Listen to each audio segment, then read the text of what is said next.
ये है ना, ये पेज ही तो है sir.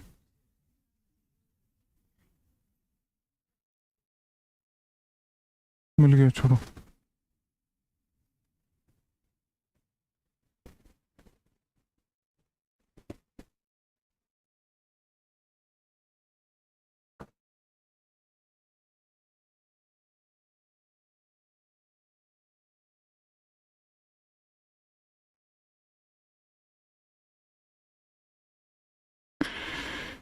So I will be teaching you environment and ecology, ठीक है। environment and ecology, if you see the syllabus as well, पहले syllabus discussion ही करते हैं।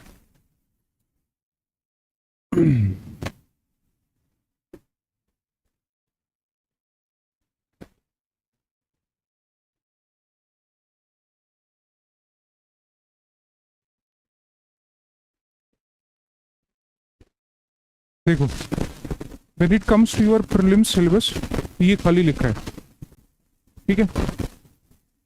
current events of national and international importance, history of India and Indian national movement, ठीक है। third one is what, Indian and world geography, physical हो, social हो, economic geography of India and the world, Indian polity and governance, economic and social development। ये देखो, ये line पढ़ो, general issues on environmental ecology, biodiversity and climate change। ये क्या लिखा है, that do not require। Environment खाली एक ऐसा सब्जेक्ट है जिसमें लिखा है कि सब्जेक्ट स्पेशलाइजेशन नहीं चाहिए, but if you see the questions, be it prelims be it mains, मेरे को लगता है सब्जेक्ट स्पेशलाइजेशन चाहिए, ठीक है।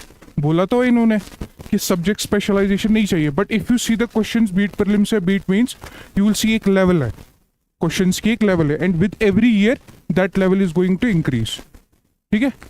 तो ये देखो, ये खाली इसका प्रीलिम्स का सिलेबस है। सिंपली लिखा है क्या, issues on environment and ecology, biodiversity, climate change, issues like what, ozone depletion, mangrove depletion, ठीक है, ऐसे ऐसे issues. Similarly if you go through what main syllabus, you know तुम्हारे मेंस में जीएस के 4 पेपर है, राइट। एक ऐसे पेपर है और 2 किसके पेपर है, ऑप्शनल, और 2 किसके पेपर है, लैंग्वेज पेपर, ठीक है। एक इंग्लिश का है, एक जो आपको चुनना है, ठीक है, और 2 आपके ऑप्शनल पेपर है। If you see, this is GS1, this is GS2, ठीक है, and this one is GS3। ये तुम्हारा GS3 है। In GS3 it is written technology, economic development, biodiversity, environment, security and disaster management. इसमें क्या क्या आता है, एक तो आपका DM है, इकोनॉमी है, आपका इंटरनल सिक्योरिटी है, आपका इकोनॉमी है, ठीक है। Within economy there is agriculture as well, right. अब अगर इसमें देखो तुम एनवायरमेंट, सी एनवायरमेंट के लिए इन्होंने क्या लिखा है, एक लाइन दी है इन्होंने, देखो यहाँ पे क्या लिखा है, सी कंजर्वेशन, एनवायरमेंटल पोल्यूशन, कंजर्वेशन लिखा है, एनवायरमेंटल पोल्यूशन लिखा है, and what, degradation, environmental impact assessment, that is it. इतना ही बस दिया है, ठीक है। इसका मतलब इन्होंने सिलेबस को क्या नहीं किया है, एक्सप्लेन तो नहीं किया है। तो हमें कैसे पता चलेगी सिलेबस में है क्या क्या नहीं है, exactly will get to know from PYQs। PYQ से ही तुम्हें पता चलेगा कि डेप्थ क्या है, कितना डेप्थ में जाना है, ठीक है, EVS के लिए। And normally it takes around a good chunk of hours to complete EVS, ठीक है। क्योंकि प्रीलिम्स की अगर सिग्निफिकेंस देखोगे, इट मतलब मोस्ट ऑफ द टाइम 15 से 18, 13 से 18 ये क्वेश्चन रहता है। और कट ऑफ तुम्हें पता है कितना होता है प्रीलिम्स में, GS पेपर में 90 to 100। तो 90 to 100, और हर कोई क्वेश्चन कितने मार्क्स कैरी करता है, 2, तो उसमें से 15 या 16, 15 ही मानते हैं, तो 30 मार्क्स इसके EVS के। This is from the aspect of what, prelims only. अब अगर देखोगे फ्रॉम मेंस डिस्ट्रीब्यूशन, मेंस का marks distribution which I brought with my self, देखो दिस इज योर, ये इस साल का प्रीलिम्स पेपर है, मतलब इस साल का जो प्रीलिम्स क्वेश्चन पेपर था ये उसके क्वेश्चन है। देखो मैंने खाली 1 साल का लाया, see environment and ecology, 13 questions, 13 questions मतलब 26 मार्क्स, ठीक है। 13 क्वेश्चंस में you will see around 7 to 8 questions will be that questions which are from static portion, ठीक है, कोर, जिसको कोर एनवायरमेंट कहते हैं, core environment and ecology. But majority of the time you will see questions are inspired from current affairs. Current affair कुछ हुआ होगा, वो उनका स्टैटिक पोर्शन पूछ देंगे। So you need to have a good command over what? Current affair as well as what? Static portion. अगर static नहीं पढ़ोगे you will feel कि भाई मेरे को तो current affair तो समझ नहीं आ रहे. That is why static है ना, स्टैटिक काफ़ी ज़्यादा इंपॉर्टेंट है. Unless and until you don't know ozone क्या है, ओजोन लेयर क्या है, ओजोन डिप्लीशन कैसे होता है, you will not know what is Kyoto protocol या व्हाट इज मॉन्ट्रियल प्रोटोकॉल. ठीक है, क्या व्हाट इज गोथनबर्ग प्रोटोकॉल, वो तो तभी समझ में आ जाएगा जब आपने स्टैटिक अच्छे से पढ़ा होगा. अब अगर देखोगे, देखो ये इसका मार्क्स का डिस्ट्रीब्यूशन है मोर और लेस. अगर तुम देखोगे मोर और लेस जो क्वेश्चंस रहते हैं दैट इज क्या, व्हाट 15 + -3 ये क्वेश्चंस रहते हैं. 15 + -3 these are the questions that you will see in prelims. जितने भी प्रीलिम्स है 2014 की बात कर रहा हूँ, 14 से लेके अभी तक. ठीक है, कभी कभार ये हावी भी हो जाता है. जैसे फॉर एग्जाम्पल अब अगर मैं JKPSC की बात करूँ, आई गेस पिछले साल, इस साल तो थोड़ा बहुत पेपर वल्गर टाइप था. पिछले साल जो पेपर था उसमें अराउंड 17 क्वेश्चन से that were from the environment. And to be frank, मतलब ब्रैग नहीं कर रहा खुद को, 17 के 17 question they were from the notes as well. उसकी भी वीडियो है on YouTube as well, you can see from my note 17 के 17 क्वेश्चन आए थे.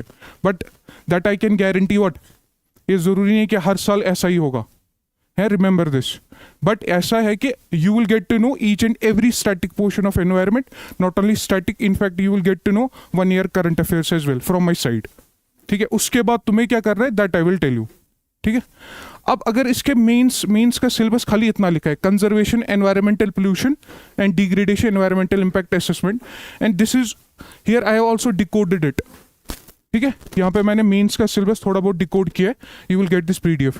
अब देखो ये अब आई टोल्ड यू अर्लियर कि GS3 में आपका डिजास्टर मैनेजमेंट है, GS3 में आपका इंटरनल सिक्योरिटी है, GS3 में आपका SNT है, GS3 में आपका environment as well as what, Indian economy. Now see mains 2025. देखो मेंस 2025 में आपके EVS से कितने क्वेश्चंस आए थे? 50 मार्क्स. 50 क्वेश्चन नहीं है, 50 मार्क्स है. 250 मार्क्स का पेपर है. 250 मार्क्स में से 50 मार्क्स किससे आए थे? EVS से. इकोनॉमी से 100, 50 आए थे आपके science and tech. Internal security से 50. देखो डिजास्टर मैनेजमेंट से कोई क्वेश्चन नहीं आया था. ठीक है, बट पढ़ना पड़ेगा. ये जरूरी नहीं है इस बार कोई क्वेश्चन नहीं है कि अगली बार कोई क्वेश्चन नहीं आएगा. ठीक है, अगर देखोगे दिस मतलब वेरीज फ्रॉम 30 to 50. देखो environment 25, 35, 40, 35, 35, 50, 40, 20, 50. And you will see majority of the time mains में क्वेश्चंस कहाँ से आ रहे? करंट अफेयर से. मेंस में जो क्वेश्चन आते हैं ना वो करंट अफेयर से ही आते हैं. बट प्रीलिम्स में स्टैटिक भी पूछा जाता है as well as current affairs as well. ठीक है, समझ में आया EVS की क्या सिग्निफिकेंस है, why EVS is important. You just write first, देखो एनवायरमेंट एंड इकोलॉजी हेडिंग दे दो, राइट सिलेबस फर्स्ट.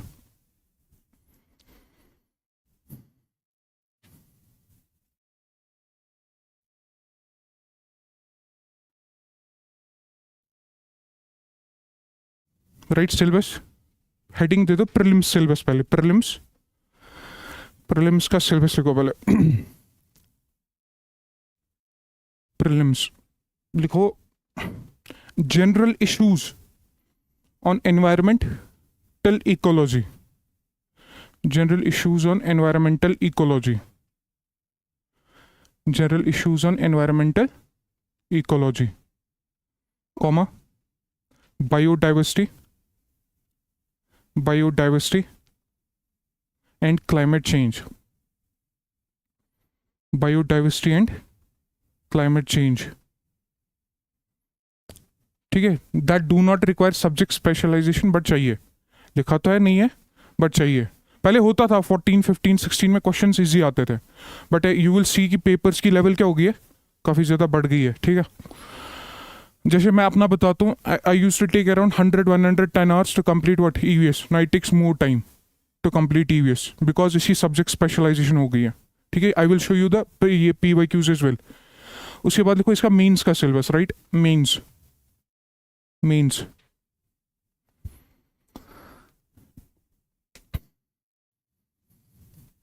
लिखो कंजर्वेशन किसका? कंजर्वेशन, बायोडाइवर्सिटी का, right. Conservation comma environmental pollution, conservation comma environmental pollution, environmental pollution and degradation and degradation and degradation and degradation comma EIA environmental impact assessment, also known as EIA environmental impact assessment. ठीक है, so this is your prelims का syllabus, this is your mains का syllabus. वही लिख दो, लिखो prelims marks 15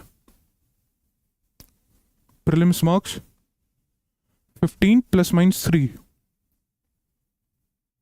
15 plus minus 3 इतने questions आते हैं. That is around 30 marks. 30 marks आपके किससे आते हैं? EVS से आता है. That is around 30 marks. Now write means marks 50 plus minus 10 50 plus minus 10 50 plus minus 10. हाँ, या तो 40 या तो 60 या तो 50 ऐसा ही कुछ आता रहता है. अब see these are the questions from, ये मीन्स के क्वेश्चन है, पढ़ो थोड़ा तुम्हें आइडिया मिल जाएगा. ये 2025 मीन्स के क्वेश्चंस है. पहला क्वेश्चन पढ़ो, क्या लिखा है? By 2040 how can biotechnology can play a crucial role in this endeavor. इन्होंने साइंस एंड टेक को भी यूज किया, EVS को भी यूज किया है. So I teach in EVS as well. एक चैप्टर पढ़ाता हूँ एनर्जी सेक्टर, ठीक है, उसमें आ जाएगा. बट उसमें ऑब्वियसली हम बायोटेक डिस्कस नहीं करते. Biotech is discuss where? Science and tech में, ठीक है.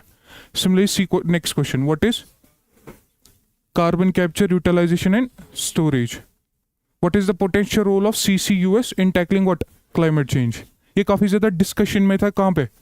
न्यूज़पेपर्स में. I can show you the entire page dedicated to this topic. CCUS Hindu का पूरा एक पेज था हिंदू का, जिसमें सारा का सारा डिस्क्रिप्शन था इसके बारे में. ये है क्या क्या क्या टेक्नोलॉजीज है, कितना एक्सपेंडिचर चाहिए, कितना परसेंटेज ऑफ GDP इस पे चला जाइए, मतलब हर किसी कंट्री को क्या क्या strategies they have to pursue in order to focus on CCUS. ठीक है. Similarly see next question, what are the steps taken by the government to mitigate such a depletion of groundwater? See next question. Mineral resources are fundamental to the country's economy and these are exploited by what? Mining. Why is mining considered an environmental hazard? Explain the remedial measures required to what? Reduce the environmental hazard due to mining. अब इसमें strategies पढ़नी पड़ेगी. देखो तुम इसका answer general form में भी लिख सकते हो. अगर मैं तुम्हें अभी बता दूं माइनिंग से होगा क्या और माइनिंग कैसे प्रिवेंट करोगे, you can write a good answer. मतलब वो एक तरह का लेमैन आंसर होगा. But you have to be very specific what kind of technologies are there in order to control what environmental hazard with respect to mining. In C2 ex-situ approach क्या है, bio remediation क्या होगा, phyto remediation क्या होगा, समझे, phyto accumulation क्या होगा. These are some मतलब techniques which are use in controlling mining से जितने भी कंसिक्वेंसेज है उनको कंट्रोल किया जाता है. You need to be specific. General answer नहीं लिखना है, अदरवाइज मार्क्स भी वैसे ही जनरल नेचर के मिलेंगे. 10 में से 2 मार्क्स, 10 में से 1 मार्क्स. जितना स्पेसिफिक जाओगे you will get what 3 marks, 3.5 marks, 4 marks. That is brilliant. ठीक है. तुझे मायूस पा मत, क्या दिल है. अब देखो नेक्स्ट क्वेश्चन, देखो नेक्स्ट क्वेश्चन.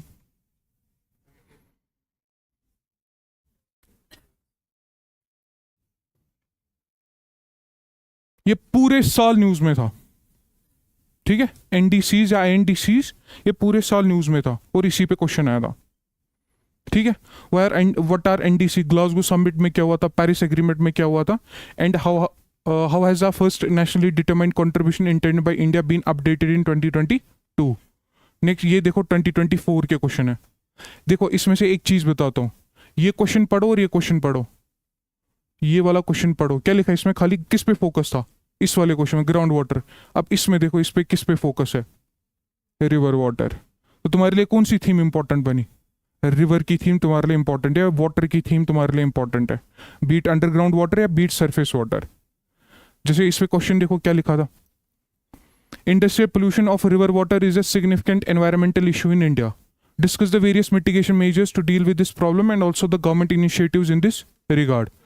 देखो next question, what role do environmental NGOs and activists play in influencing environmental impact assessment? Syllabus की लाइन ही है, उसी का एक एस्पेक्ट पूछा था कि एनजीओज और क्या लिखा है, एक्टिविस्ट्स क्या रोल प्ले करते हैं when it comes to EIA.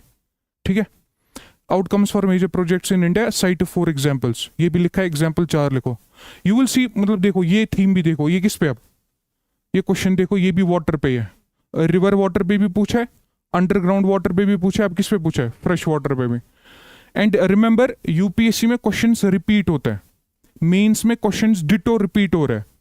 ठीक है, तो इसका मतलब तुम्हारे लिए पीवाईक्यूज करना क्या है, कंपलसरी है। दूसरी बात, जो आपका प्रीलिम्स है उसमें आपके क्वेश्चंस रिपीट नहीं होते, बट उनकी थीम्स रिपीट होती है, उनकी थीम्स रिपीट बार बार रिपीट होती है। ठीक है, similarly these are questions from 2020 through 2023 and these are from 2022। कुछ क्वेश्चंस दिए हैं मैंने, ठीक है, ये सारे के सारे करेंगे विद टाइम। गुड, ठीक है, अब राइट लिखो चैप्टर जो जो कवर करेंगे, हेडिंग दे दो chapters, chapters. Right, first chapter basics of environment and ecology. First chapter is basics of environment and ecology, basics of environment and ecology.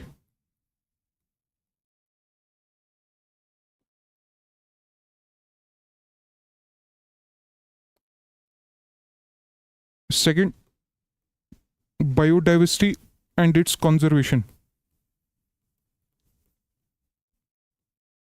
Biodiversity and its conservation.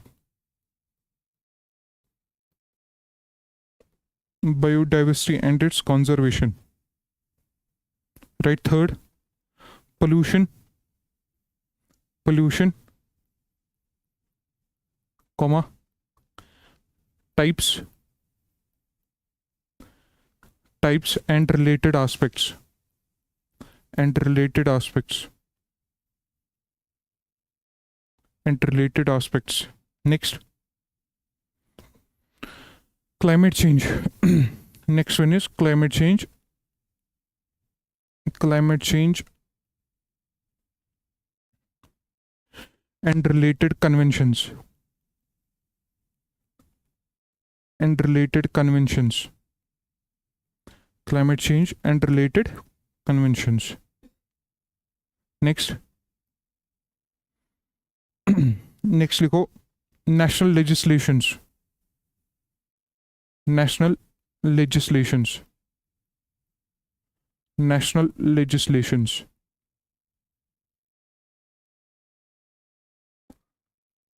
National legislations. Next, energy resources, energy resources, energy resources. Last one, right, extra topics are there, extra topics are some जो last में cover करेंगे, extra topics. ठीक है, जैसे economy में सबसे important theme क्या है प्रीलिम्स में, money and banking, and UPSC shifting towards what now,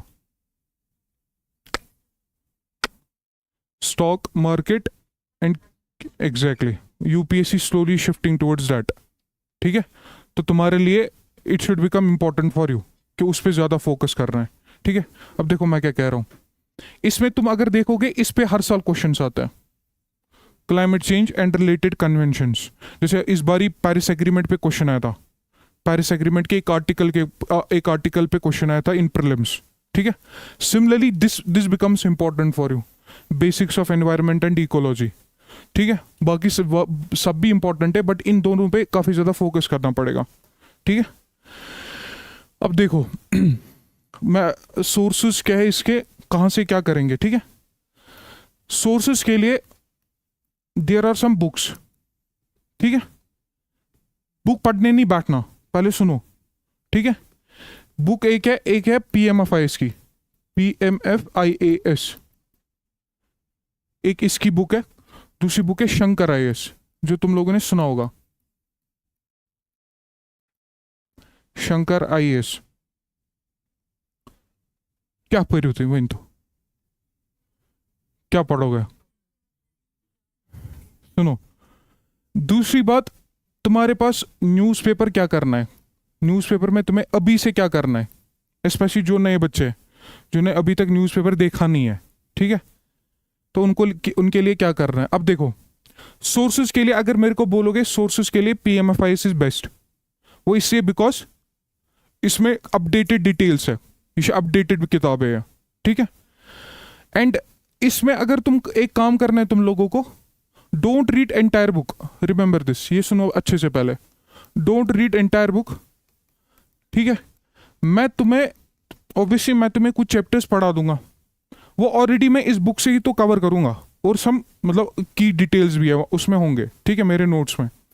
तो जो जो लास्ट में एंड में जो जो चैप्टर्स मैं तुम्हें बोलूंगा, जस्ट डू दैट, ठीक है, वो तुम्हारे लिए होमवर्क है। बट आफ्टर कंप्लीटिंग EVS का syllabus, after that I will tell you कि आपको कौन कौन सा चैप्टर PMFI से करना है, जस्ट डू दैट, ठीक है। एंड सेकेंड, न्यूज़पेपर में you will C environment section, एक बड़ा सेक्शन रहता है एवरी डे। कोई नई स्पीशीज एक्सटेंट हो गई है, कहीं पे कोई कॉन्फ्रेंस ऑफ पार्टीज हो रही है, कहीं पे कोई कन्वेंशन हो रही है, you will see every day newspaper में एक अच्छा खासा चंक ऑफ डिटेल है किसके रिलेटेड, एनवायरमेंट के रिलेटेड। तो क्या तुम्हें सारा करना है? वो मेरी रिस्पॉन्सिबिलिटी है। मे बी आफ्टर 4 या 5 डेज के बाद आई विल मेक श्योर कि हर दिन का जो न्यूज़पेपर होगा, जो उसका एनवायरमेंटल सेक्शन होगा, मैं यहाँ पे 10 या 15 मिनट पहले स्टार्टिंग क्लास में ही उसके रिलेटेड दे दूंगा, ठीक है, सच दैट कि you will get to know कि तुम्हें एनवायरमेंट को कैसे पढ़ना है, कहाँ से, न्यूज़पेपर से। That is my responsibility for these classes, ठीक है, हर दिन। लेकिन आफ्टर सम टाइम, हर दिन जितना भी आपका EVS सेक्शन होगा जो न्यूज़पेपर का, I will discuss with you in the class, specially from the Hindu newspaper, ठीक है, वो मेरी रिस्पॉन्सिबिलिटी है। गुड, सच दैट कि यू गेट टू नो कि न्यूज़पेपर को कैसे कवर करेंगे। एंड फॉर दो स्टूडेंट जो अभी अभी पढ़ रहे हैं, मतलब जो आज आए हैं, जिन्हें बिस्मिल्लाह किया है, ठीक है, उनके लिए ये है कि तुम अभी न्यूज़पेपर स्टार्ट नहीं करना, ठीक है। बट जो बच्चे 2 या 3 महीने से पढ़ रहे हैं, उनके लिए न्यूज़पेपर इंपॉर्टेंट है, ठीक है, स्पेशली जिन्होंने एनवायरनमेंट खत्म किया है, जिन्होंने एग्रीकल्चर खत्म किया है, जिन्होंने इकोनॉमी खत्म किया है। जैसे रिसेंटली MG नरेगा में कुछ चेंजेस आई थी, मैंने करंट अफेयर में MG नरेगा पढ़ाया था। अब तुम्हें पता होनी चाहिए वो चेंजेस क्या है, और वो बिल और ये बिल में क्या कंपैरिजन है, और समझ। तो तुम्हें क्या करना है, first take my notes as your main source. मेरे नोट जितने भी हम क्लास में जितना भी लिखेंगे और जितने भी मैं PDF तुम लोग को प्रोवाइड करूंगा, दैट इज फर्स्ट चीज। सेकेंड, ये सारी की सारी बुक नहीं पढ़नी है, इस बुक में जितने चैप्टर्स मैं तुम्हें बता दूंगा वही बस पढ़ना है, ठीक है। Third, newspaper I will discuss with you, कहां तक, जब तक कि EVS क्लासेस खत्म नहीं होंगे।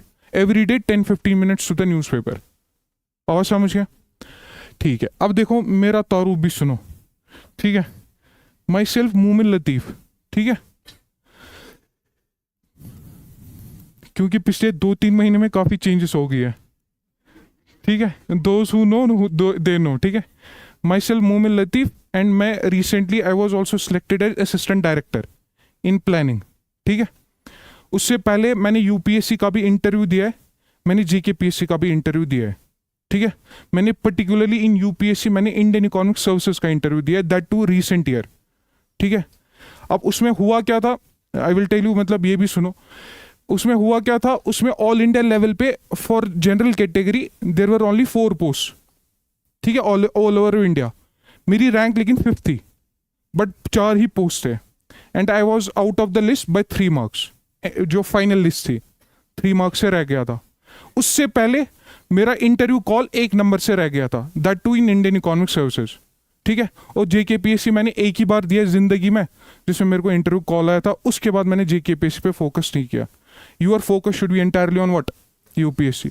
देखो कब प्रीलिम्स हुआ था, इस साल का नहीं कह रहा मैं, पिछले साल कब हुआ था, फैब में हुआ था। अभी तक मेंस का रिजल्ट ही नहीं है, अभी फैब आने वाला है, तो मतलब 1 साल हो गया। प्रीलिम्स कंडक्ट हुआ, मेंस अगस्त में हुआ था पिछले साल, जुलाई एंडिंग हुआ था, स्टार्टिंग अगस्त हुआ था। उसके बाद अभी तक इसका रिजल्ट नहीं है, मेंस का रिजल्ट नहीं है। और जो मतलब जिनने मेंस लिखा वो फिर से प्रीलिम्स लिख रहे हैं अब, ठीक है। तो कोई क्लैरिटी नहीं है इसमें, रिमेंबर दिस। UPSC में क्या है, आपने गए एग्जाम देने गए, May 20 आई गेस 21 को या 24 मई को प्रीलिम्स का पेपर है। आ गए पेपर देने, बहुत सारे इंस्टीट्यूट यहाँ पे क्या निकालते हैं, की निकालते हैं, इवन तो वो गलती होती है, but within 15-20 days you will get to know कि मैं इन हूँ या आउट हूँ। तो 15-20 दिन तुम्हें मिल जाएंगे। तुम्हें लगा मैं इन हूँ, विद इन 70-80 odd days तुम्हारा मेंस होगा, एंड विद इन 2 months तुम्हारा रिजल्ट भी आएगा। तो मतलब अगर तुम्हारे पास बहुत टाइम है, ठीक है, तो यूपीएससी मतलब तो specifically focus on JKPSC. But अगर तुम्हारे पास कम टाइम है, फोकस ऑन व्हाट, और लगे हाथ जेकेपीएससी देना है, ठीक है। Your primary goal should be what, UPSC, और लगे हाथ जेकेपीएससी दे। जैसे परसों सर ने भी बोला था, जो यहाँ पे तहसीलदार आए थे, क्या नाम था उनका, एक हुआ था ना, ताहिर जी नाम था ना, उनने भी तो यही बोला था कि focus on what, UPSC JKPSC निकल जाएगा, ठीक है, क्योंकि यूपीएससी डिमांड्स व्हाट, मतलब काफ़ी ज़्यादा चीज़ें, ठीक है। और जितने भी लोग, जैसे फॉर एग्जांपल, मतलब to be honest I will also tell you कि खुद को ज़िंदगी में बंद नहीं करना, ये सजेशन अभी सुनो। मतलब इन द सेंस यूपीएससी एक बहुत बड़ा सिलेबस सेट है, ये बहुत ही बड़ा सिलेबस है, ठीक है। अब इसमें फॉर एग्जांपल जेकेएसएसबी के भी एग्जाम्स तुमसे निकलेंगे, जेकेपीएससी के भी एग्जाम्स निकलेंगे, एसएससी के भी एग्जाम्स निकलेंगे, ठीक है। मैं चाहूँगा तुम वो एग्जाम्स भी दे दो, बट तुम्हें पढ़ना नहीं है उनके लिए, तुम पढ़ के तो यही जाओगे, बस जस्ट अटेम्प्ट द एग्जाम। अगर निकला तो काफ़ी खुशी, नहीं निकला तो तुम्हें पता था हमें किसके लिए पढ़ना है, यूपीएससी के लिए।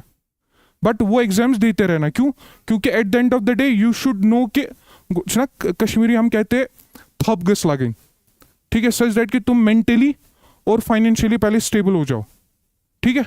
But focus on UPSC, that is my only suggestion to you, right. ठीक है, write chapter 1 now. Chapter 1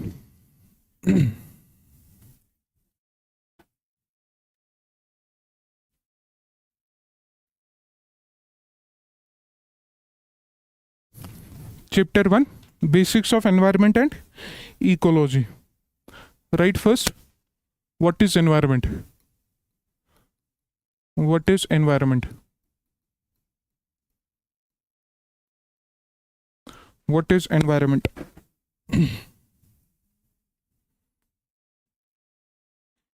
What is environment? Right, the word environment the word environment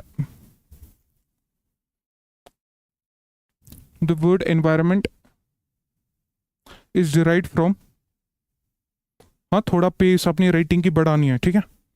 the word environment is derived from French word. The word environment is derived from French word environner. environner environner environner French में इसको पढ़ते एवीओ ने, तो तुम बस एनवायरनर याद रखना। तो क्या लिखा, the word environment is derived from French word environner, French word underline, ठीक है, French word underline, which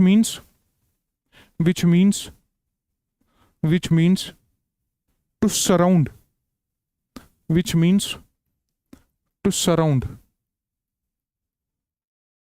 or to encircle, to surround or to encircle, or neighborhood or neighborhood or neighborhood or neighborhood of a living organism, of a living organism, of a living organism। ठीक है, देखो हर किसी word के दो meaning रहते हैं, ठीक है। एक होता है लिटरल डेफिनेशन, एक होता है technical definition. Remember this.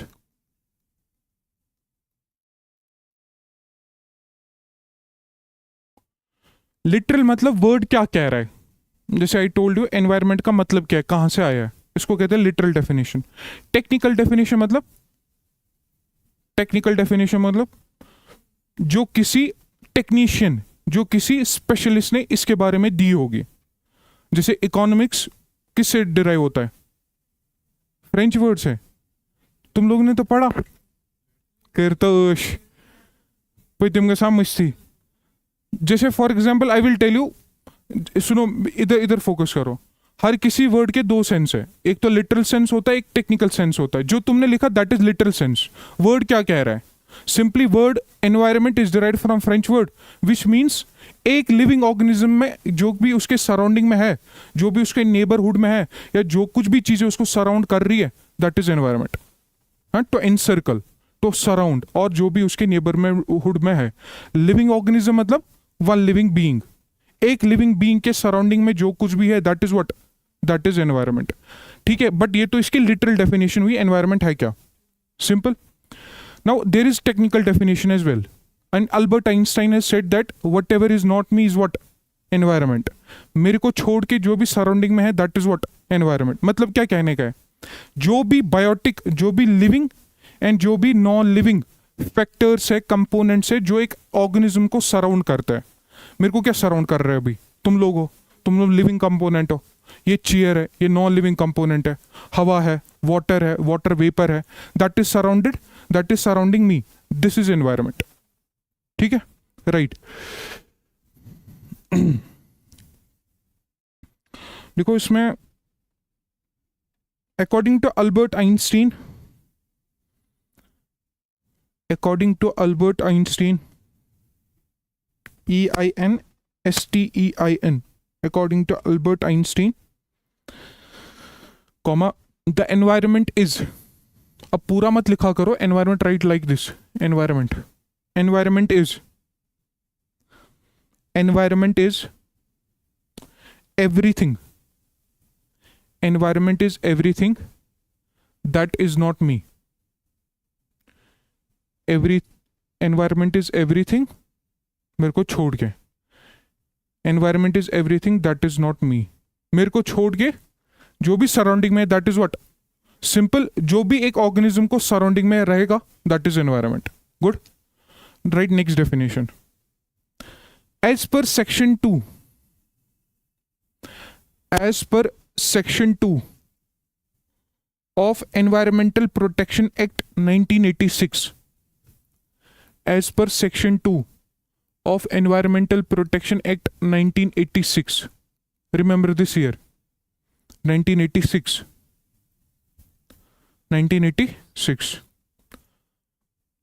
also known as, तुम मत लिखो ये, सुनो, also known as umbrella legislation। what is umbrella legislation? जिसको, जो वाइड पावर्स देता हो, किसको? चाहे वो सेंटर को देता हो, चाहे वो स्टेट को देता हो, that is called what, umbrella legislation. In India, it is said Environmental Protection Act, when it comes to environmental jurisprudence, when it comes to protecting the environment, this legislation gives wide powers to the central government. कौन सी legislation, कौन सा law? Environmental Protection Act 1986. That is why it is also called as umbrella legislation, because it is giving utmost power to whom? Center, when it comes to protecting the environment. And this was passed after Bhopal gas tragedy that occurred in 1984. ठीक है, उसके बाद ये legislation पास हुई थी। ठीक है, पहले तुमने क्या लिखा? As per environmental, as per section 2, remember this section 2 as well, underline it. As per section 2 of environmental protection act 1986, environment, environment includes,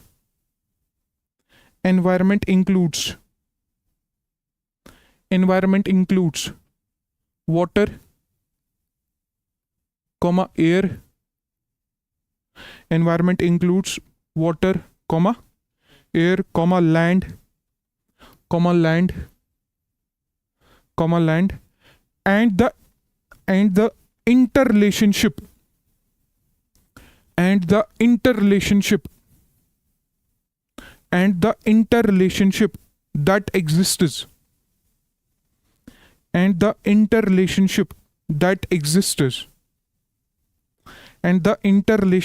that exists, among and between, and the interrelationship that exists among and between water, among and between water, comma air, फिर से among and between water, comma air, and land, and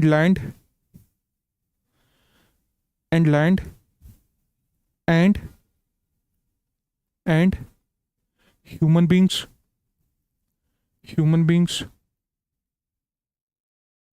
human beings, microbes,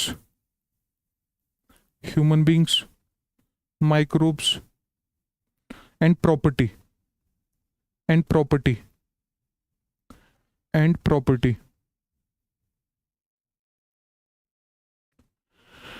यहाँ पे zoology botany किसे पढ़ा है? Zoology botany वगैरह किसे पढ़ा आपने? आपने और आपने भी 10th-12th में आपने भी। ठीक है, तो मैं क्वेश्चन पूछूंगा आपसे, ठीक है, जूलॉजी और बॉटनी के क्वेश्चन। देखो, when it comes to water, water की एक्चुअल में टर्म क्या है? Hydrosphere, right? ये एक ऐसा स्फेयर है that is called hydrosphere. When it comes to air it is called what? खाली ये सुनो अच्छे से पहले, बिकॉज ये इंपॉर्टेंट टॉपिक है। एटमॉस्फेयर, लैंड को लिथोस्फेयर, और also called as what? Also called as what? Pedosphere. Pedo मतलब soil, also called as what? और एडिफिक फैक्टर्स। अब देखो, इधर इधर पहले सुनो, बाद में मैं लिखने के लिए टाइम देता हूं, just focus here. When it comes to human beings, when it comes to microbes, microbes मतलब माइक्रो ऑर्गेनिजम्स, वो कहाँ रहते हैं? बायोस्फीयर में, राइट? अब देखो, वाटर हाइड्रोस्फीयर, यू हैव, मतलब तुमने बचपन में पढ़ा होगा वाटर साइकिल। वाटर साइकिल में क्या क्या कौन कौन सा कंपोनेंट इन्वॉल्व है? कौन कौन सा कंपोनेंट इन्वॉल्व है? पहले क्या होता है? पहले बारिश पड़ती है तो एटमॉस्फेयर इन्वॉल्व है। पड़ने के बाद कहाँ पड़ती है? ग्राउंड पे, जमीन पे, तो कौन सा कंपोनेंट इन्वॉल्व है? लैंड। फिर वाटर वेपर चले जाते हैं, फिर से वो क्लाउड बनता है। तो यू विल सी हर कोई स्फीयर आपस में इन्वॉल्व है, ठीक है? वो एटमॉस्फेयर इन्वॉल्व है, लिथोस्फेयर इन्वॉल्व है। सिमिलरली कौन सा एटमॉस्फेयर, हाइड्रोस्फेयर इन्वॉल्व है। ये सारे के सारे स्फीयर जो है ये इन्वॉल्व है, ठीक है?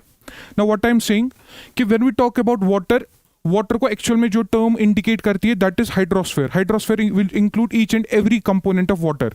अंडरग्राउंड वाटर हो, तुम्हारा क्या सरफेस वाटर हो, तुम्हारा वाटर वेपर हो, that will be included in what? Hydrosphere. When it comes to air, air में क्या कहेगा? सारे के सारे लेयर्स, बीट व्हाट? ट्रोपोस्फेयर। हाँ, जिसको ये समझ में नहीं आ रहा है जस्ट टेक टाइम, ठीक है, ये आ जाएगा समझ।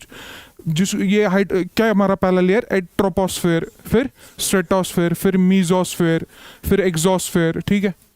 सिमिलरली लैंड में हमारा लिथोस्फेयर है। लिथोस्फेयर या पीडोस्फेयर, मतलब सारे के सारे जितने भी कंपोनेंट किसके रिलेटेड हो? लैंड के रिलेटेड हो, that will be included in what?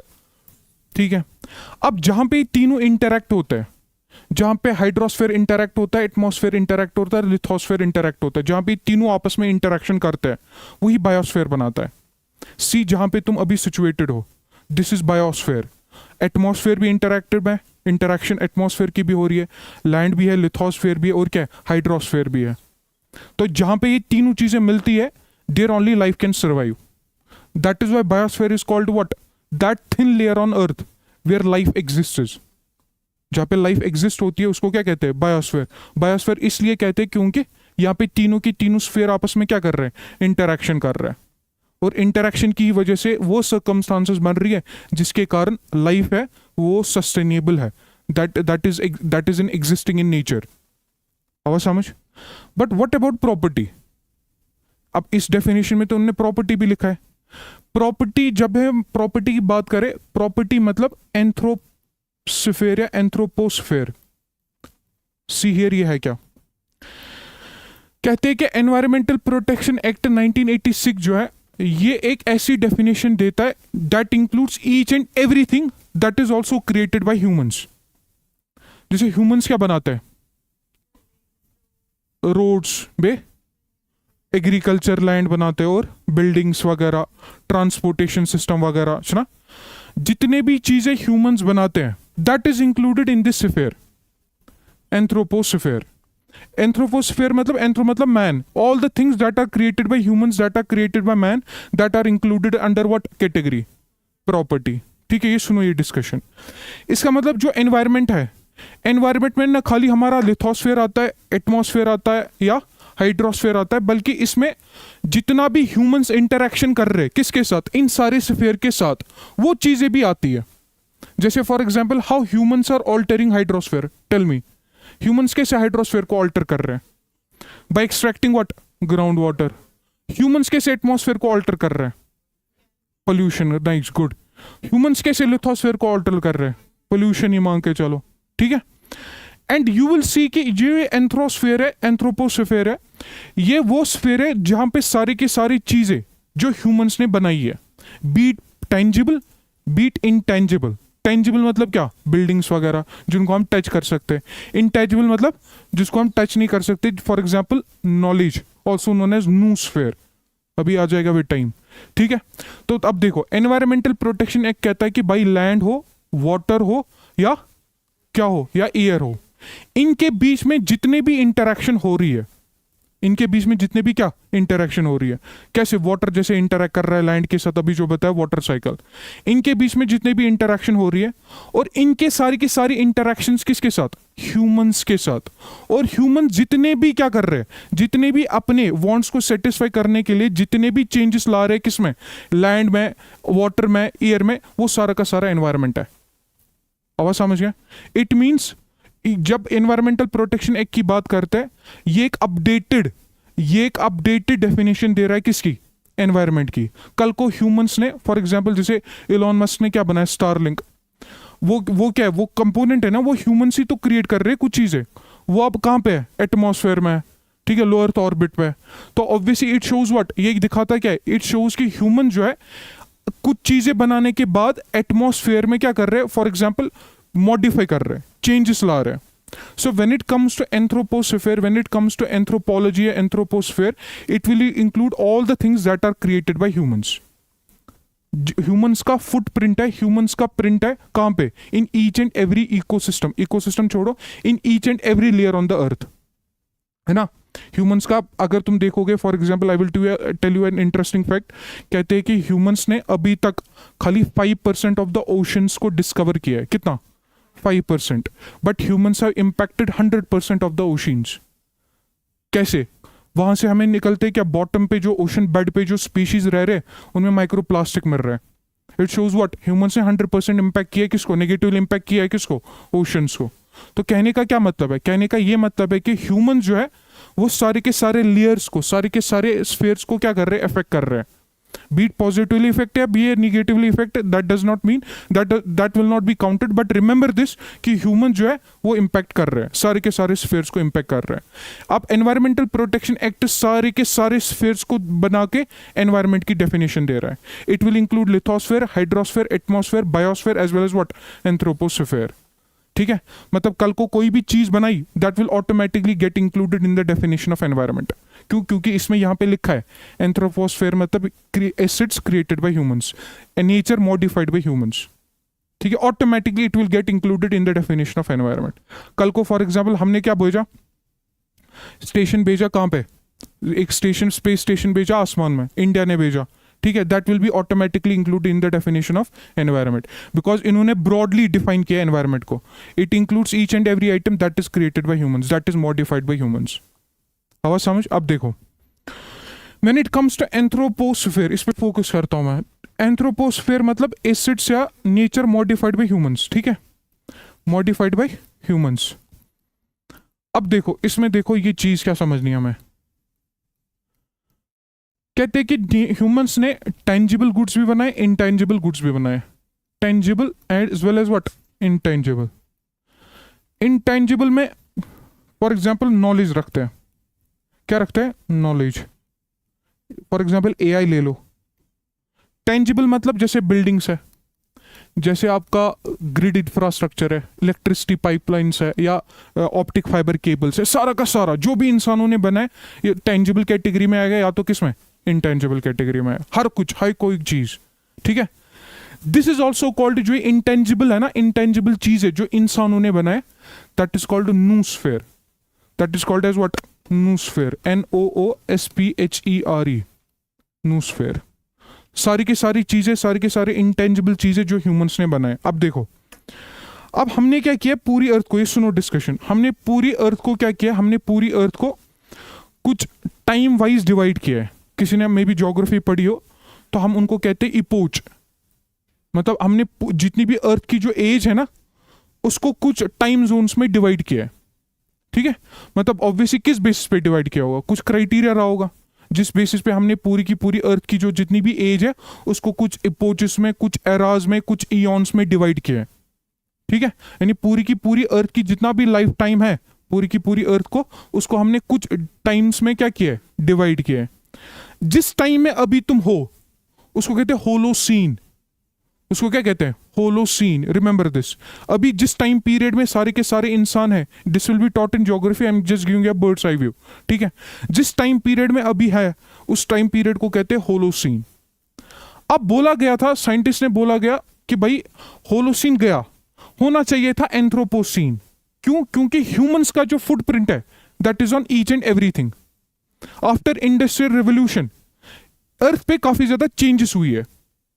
अब ये ऐसी चेंजेस हुई है that are being dictated by humans, that are being done by whom, humans. तो जिस फेज पे अभी हम रह रहे हैं, you should demarcate it as what, Anthropocene. यानी ये ऐसा पीरियड है जहां पे ह्यूमंस काफी ज्यादा चीजों को बना रहे हैं, जहां पे ह्यूमंस काफी ज्यादा नेचर को मॉडिफाई कर रहे हैं। But this proposal was not accepted by एक कमीशन है, इंटरनेशनल कमीशन ऑन स्ट्रेटिग्राफी, उसने एक्सेप्ट नहीं किया था।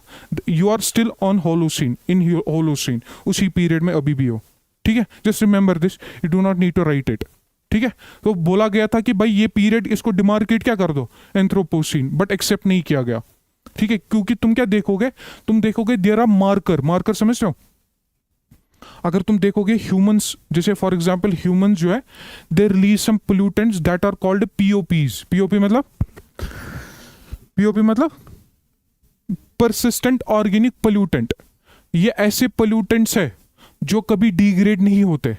ये ऐसे पोल्यूटेंट्स है that stay in the environment for what, thousands of years. जैसे प्लास्टिक, थाउजेंड्स ऑफ ईयर्स। जैसे फॉर एग्जांपल कुछ इंसेक्टिसाइड्स है, कुछ पेस्टिसाइड्स है, डीडीटी वगैरह, जो काफी टाइम तक कहाँ रहते हैं, एनवायरनमेंट में रहते हैं ना। After may be after thousand of year या आफ्टर लैक्स ऑफ ईयर्स, उसके बाद अगर यहाँ पे ह्यूमंस थे, वो क्या बोलेंगे, इस पीरियड को क्या बोलेंगे वो, भाई ये एक ऐसा पीरियड था जहां पे ह्यूमंस ने जितनी भी चीजें बनाई थी उनका इम्पैक्ट किस पे, पूरे के पूरे अर्थ पे है। अब आइडिया क्या समझ, यानी ह्यूमंस का जो फुटप्रिंट है ना वो सब पे है। There is term called a technofossils, कि जो चीजें इंसान बना रहा है ना, वो slowly and slowly you will see that will become a fossil. Fossil किन के लिए, फ्यूचर जनरेशन के लिए। आवाज समझ गया? ठीक है, इसमें ज्यादा पहले इतना लिखो, ये लिखो पहले, वाटर, हाँ, water, air, land, human beings, microbes and property.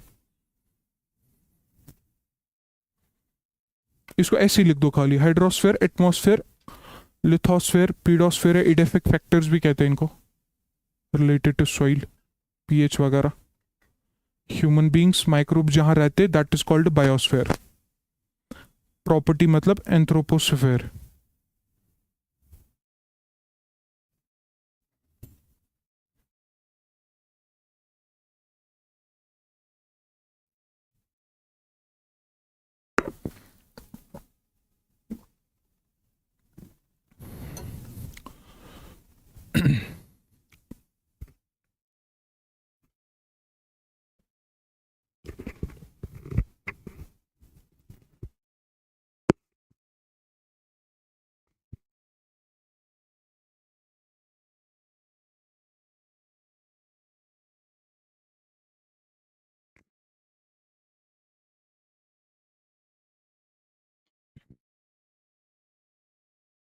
दो तीन दिन में थोड़े एडजस्ट हो जाओगे, ठीक है।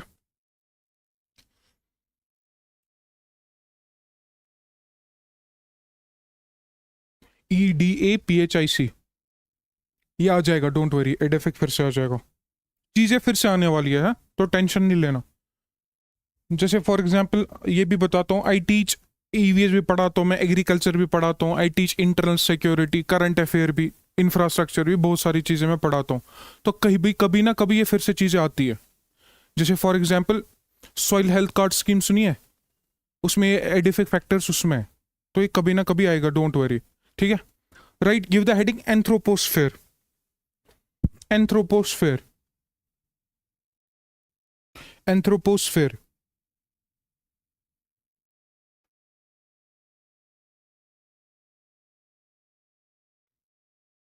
एंथ्रोपोस्फेयर लिखो, it is defined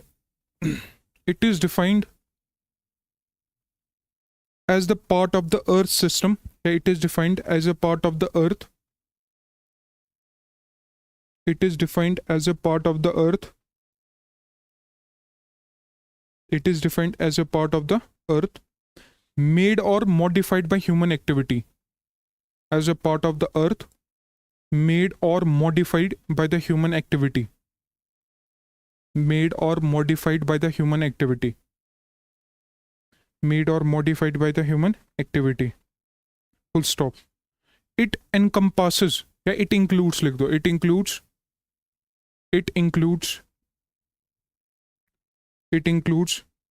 physical, it includes physical, comma technological, it includes physical, comma technological and social structures, and social structures, and social structures that humans use, and social structures that humans use, and social structures that humans use, that humans use to interact with, that humans use to interact with, to interact with and reshape the planet, to interact with and reshape the planet, to interact with and reshape the planet. तो humans क्या कर रहे हैं planet को reshape कर रहे हो. देखो लैंडफिल्स, देखो छोटा छोट, देखो कितना ज्यादा है. ठीक है, जैसे फॉर एग्जाम्पल अगर कोई दिल्ली गया होगा, दिल्ली में एक रीजन है ओखला करके, वहां पहाड़ है. किसका पहाड़? अभी तक वो साफ ही नहीं हो रहा. अभी परसों ही जंग चल रही थी, कहाँ पे? दिल्ली के असेंबली में. बीजेपी आपको कह रहा है, आप बीजेपी को कह रहे हैं, हम तो अभी आए. ठीक है, अब लिखो इसमें its components are categorised into, its components are categorized into three major layers. Its components are, हाँ साथ साथ में पढ़ा भी करो जो मैं लिखवा रहा हूँ. Its components are categorized into, its components are categorized into three major layers, or categorized into three major layers. Three major layers. Right, first physical infrastructure. First one is physical infrastructure. Physical infrastructure. ठीक है, physical infrastructure. Physical थोड़ा short form भी use करा करो, no need to write infrastructure पूरा. ठीक है, इतना तो आप इसमें लिखो फिजिकल इंफ्रास्ट्रक्चर में लिखो हाइफन करके लिखो या डैश करके लिखो सेटलमेंट्स. हाँ, सिटीज हुआ, mega cities, villages, settlements, urban settlement हुआ, रूरल सेटल, जहां लोग रह रहे हैं, वो क्या है, हम ही क्रिएट कर रहे हैं ना, फिजिकल इंफ्रास्ट्रक्चर है वो. Comma transportation, comma transportation, road का, रेलवे का, ब्रिजेस का, ये कौन बना रहा है? ह्यूमंस बना रहे हैं. ट्रांसपोर्टेशन ये टेंजिबल है, जिसको हम टच कर सकते हैं. ठीक है, ये बिल्डिंग है वगैरह. Comma resource extraction, resource extraction, mines वगैरह, रिसोर्स एक्सट्रैक्शन, रिसोर्स एक्सट्रैक्शन, जो माइंस कौन कर रहा है एक्सट्रैक्ट? ह्यूमंस कर रहा है. Comma comma industrial facilities, industrial facilities, factories वगैरह, इंडस्ट्री जो ह्यूमंस बना रहे हैं, जिनको हम टच कर सकते हैं, industrial facilities. Comma waste systems, comma waste systems, comma waste systems, हाँ लैंडफिल्स वगैरह.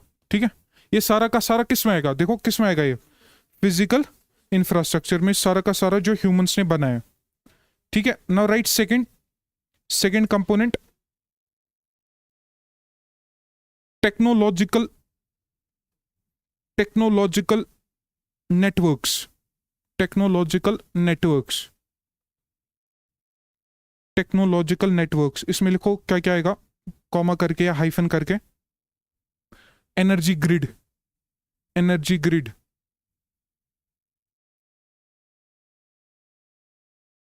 एक इनिशिएटिव था, याद है किसी को, जो पीएम मोदी जी ने बोला था, क्या सोलर, वन सन, वन अर्थ, वन ग्रिड, ये इनिशिएटिव है किसका, मोदी जी का। ठीक है, पढ़ेंगे धीरे धीरे करके। क्या लिखा है इसमें, energy grid, comma comma, communication networks, communication networks, communication networks, communication networks,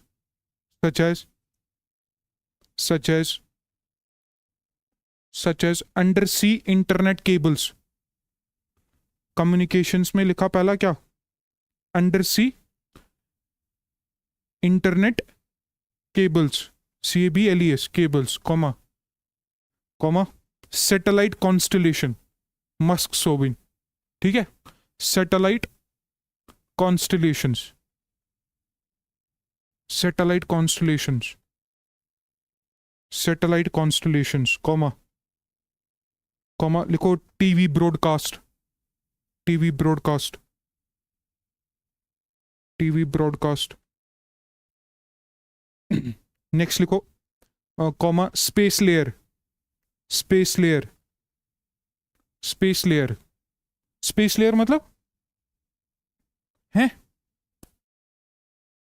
देखो ये एटमॉस्फेयर है ना, एक लेयर है जहां पे तुम्हारी सैटेलाइट्स काफी ज्यादा डेंस है, सैटेलाइट्स का क्राउड है, और ये हाँ लियो भी हो सकता है, कोई भी लेयर हो सकता है, बस खाली ये सुनो, इसमें काफी ज्यादा स्पेस जंक है। क्या है, स्पेस जंक, टूटी वूटी मतलब सैटेलाइट्स है, या जो सैटेलाइट्स एक्सपायर हो गई है, वो सारे के सारे इस लेयर में, that's why it's called space layer, जिसमें सैटेलाइट्स का डेंस नेटवर्क है और सैटेलाइट्स का क्या है, जंक भी है। जंक मतलब टूटी सैटेलाइट्स जिनकी एक्सपायरी हो गई है, उनका जंक है, उनका छॉट है, उनका वेस्ट है। ठीक है, क्या लिखा है इसमें, space layer, right. Third one, third one, third one, cultural and social systems, cultural and social systems, cultural and social systems, cultural and social systems, hyphen करके एरो करके लिखो। It includes, it includes knowledge system, it includes knowledge system, it includes knowledge system। हाँ, books हमारी, software हमारा, सारा कुछ जो भी इंटेंजिबल है अब। ठीक है, AI है, हाँ, ChatGPT वगैरह, सारा कुछ जो भी इंटेंजिबल है, जो कि किसने बनाए, ह्यूमंस ने बनाए। क्या लिखा है इसमें, knowledge systems, comma, it includes knowledge systems, comma, socio-economic frameworks like, socio-economic frameworks like, socio-economic frameworks like financial system, banking system वगैरह, socio-economic systems, socio-economic frameworks, financial systems, comma, legal systems वगैरह, legal systems वगैरह, legal systems वगैरह। ठीक, लिखो इसको, इस जो तुमने थर्ड वन लिखा ना, इट इज, लिखो इसके बाद लिखो, it is also known as noosphere, it is also known as noosphere, noosphere, it is also known as noosphere, that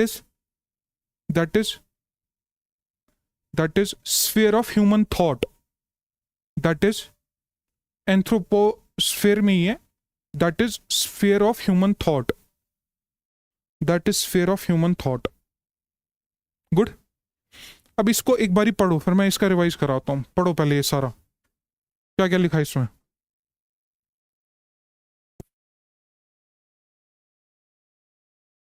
बस एंथ्रोपोस्फेयर को एक्सप्लेन कर रहा है। ठीक है, एंथ्रोपोस्फेयर में आएगा टेंजिबल चीजें और इनटेंजिबल चीजें। टेंजिबल में तुमने क्या क्या लिखा, देखो, फिजिकल इंफ्रास्ट्रक्चर, उसमें हमने सेटलमेंट्स लिखे, सिटीज हुआ, मेगा सिटीज हुआ, विलेजेस हुए। ट्रांसपोर्टेशन में क्या क्या आएगा, रोड्स वगैरह, रेलवेज वगैरह, ब्रिजेस वगैरह, पोर्ट्स, एयरपोर्ट्स। रिसोर्स एक्सट्रैक्शन कौन कर रहा है, ह्यूमंस कर रहे हैं, माइंस को एक्सट्रैक्ट कर रहे हैं, बॉक्साइट की, आयरन की वगैरह, कोल की।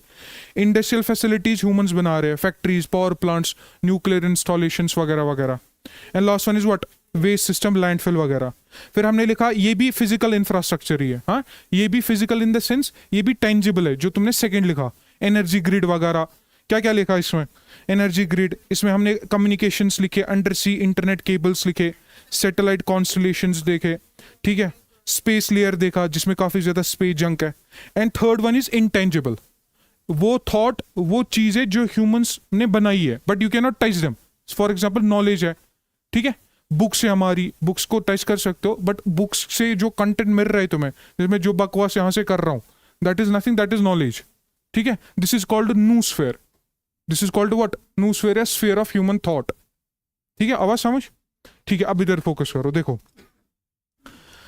आप कहते हैं कि जितने भी अर्थ पे जितने भी प्लांट्स से जितनी भी लाइफ थी, ठीक है, एक तरफा ले लो सारी की सारी लाइफ, बायोटिक लाइफ, एक तरफा लिखो, एक तरफा देखो ह्यूमंस ने जो जो चीजें बनाई है, ठीक है, एक तरफा प्लांट्स ले लो, एनिमल्स ले लो, सारे के सारे जानवर ले लो, सारी की सारी लाइफ ले लो और इसका मास देखो, और एक तरफा क्या ले लो, सारी की सारी टेंजिबल चीजें, इनटेंजिबल चीजें जो किससे बनाई है, ह्यूमंस ने। कहते हैं कि by in these years 2020s के बाद कहते हैं कि जो वेट किसका, ह्यूमंस की बनाई हुई चीजों का, that is far greater as compare to the weight of what, plants, animals.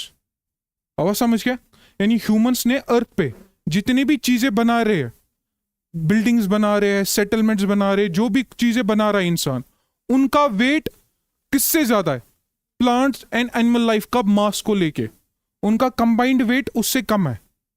आवाज समझ गए, किससे कम है, जितनी भी ह्यूमंस ने चीजें बनाई हैं। आवाज समझ गए, राइट दिस फैक्ट। हाँ हाँ, जितनी भी लाइफ है, हाँ करंट लाइफ जितनी भी लाइफ है अभी एट द मोमेंट। अब लिखो, क्योंकि मास कैलकुलेट होता है at a point of time, not over a period of time, ठीक है। अब इसमें एक स्टेटमेंट लिखो, the total weight of all human made objects, the total weight of all human made objects, the total weight of all human made objects, the total weight of all human made objects exceeds the weight of all living things, exceeds the weight of all living things, exceeds the weight of all living things, exceeds the weight of all living things. And this differentiates humans from the rest of the species because we can create and destruct things, ठीक है। क्या लिखा, the total weight of all human made objects now exceeds the weight of all living things। बस ये याद रखना, इसको अगर लिख सकते हो, राइट, इसके आगे एंथ्रोपोजेनिक मास, एंथ्रोपोजेनिक मास, इसके आगे लिख दो एरो करके, anthropogenic, remember this, what is anthropogenic, चीजें created by humans, anthropogenic mass, anthropogenic mass, good. अब देखो ये हो गया। अब कहा जाता है, देखो देयर इज अनदर टर्म, इसको नहीं लिखते बस इसको सुनो, there is another term called at technofossils. मैं थोड़ा ज्यादा ही डेप्थ में जा रहा हूं इसमें।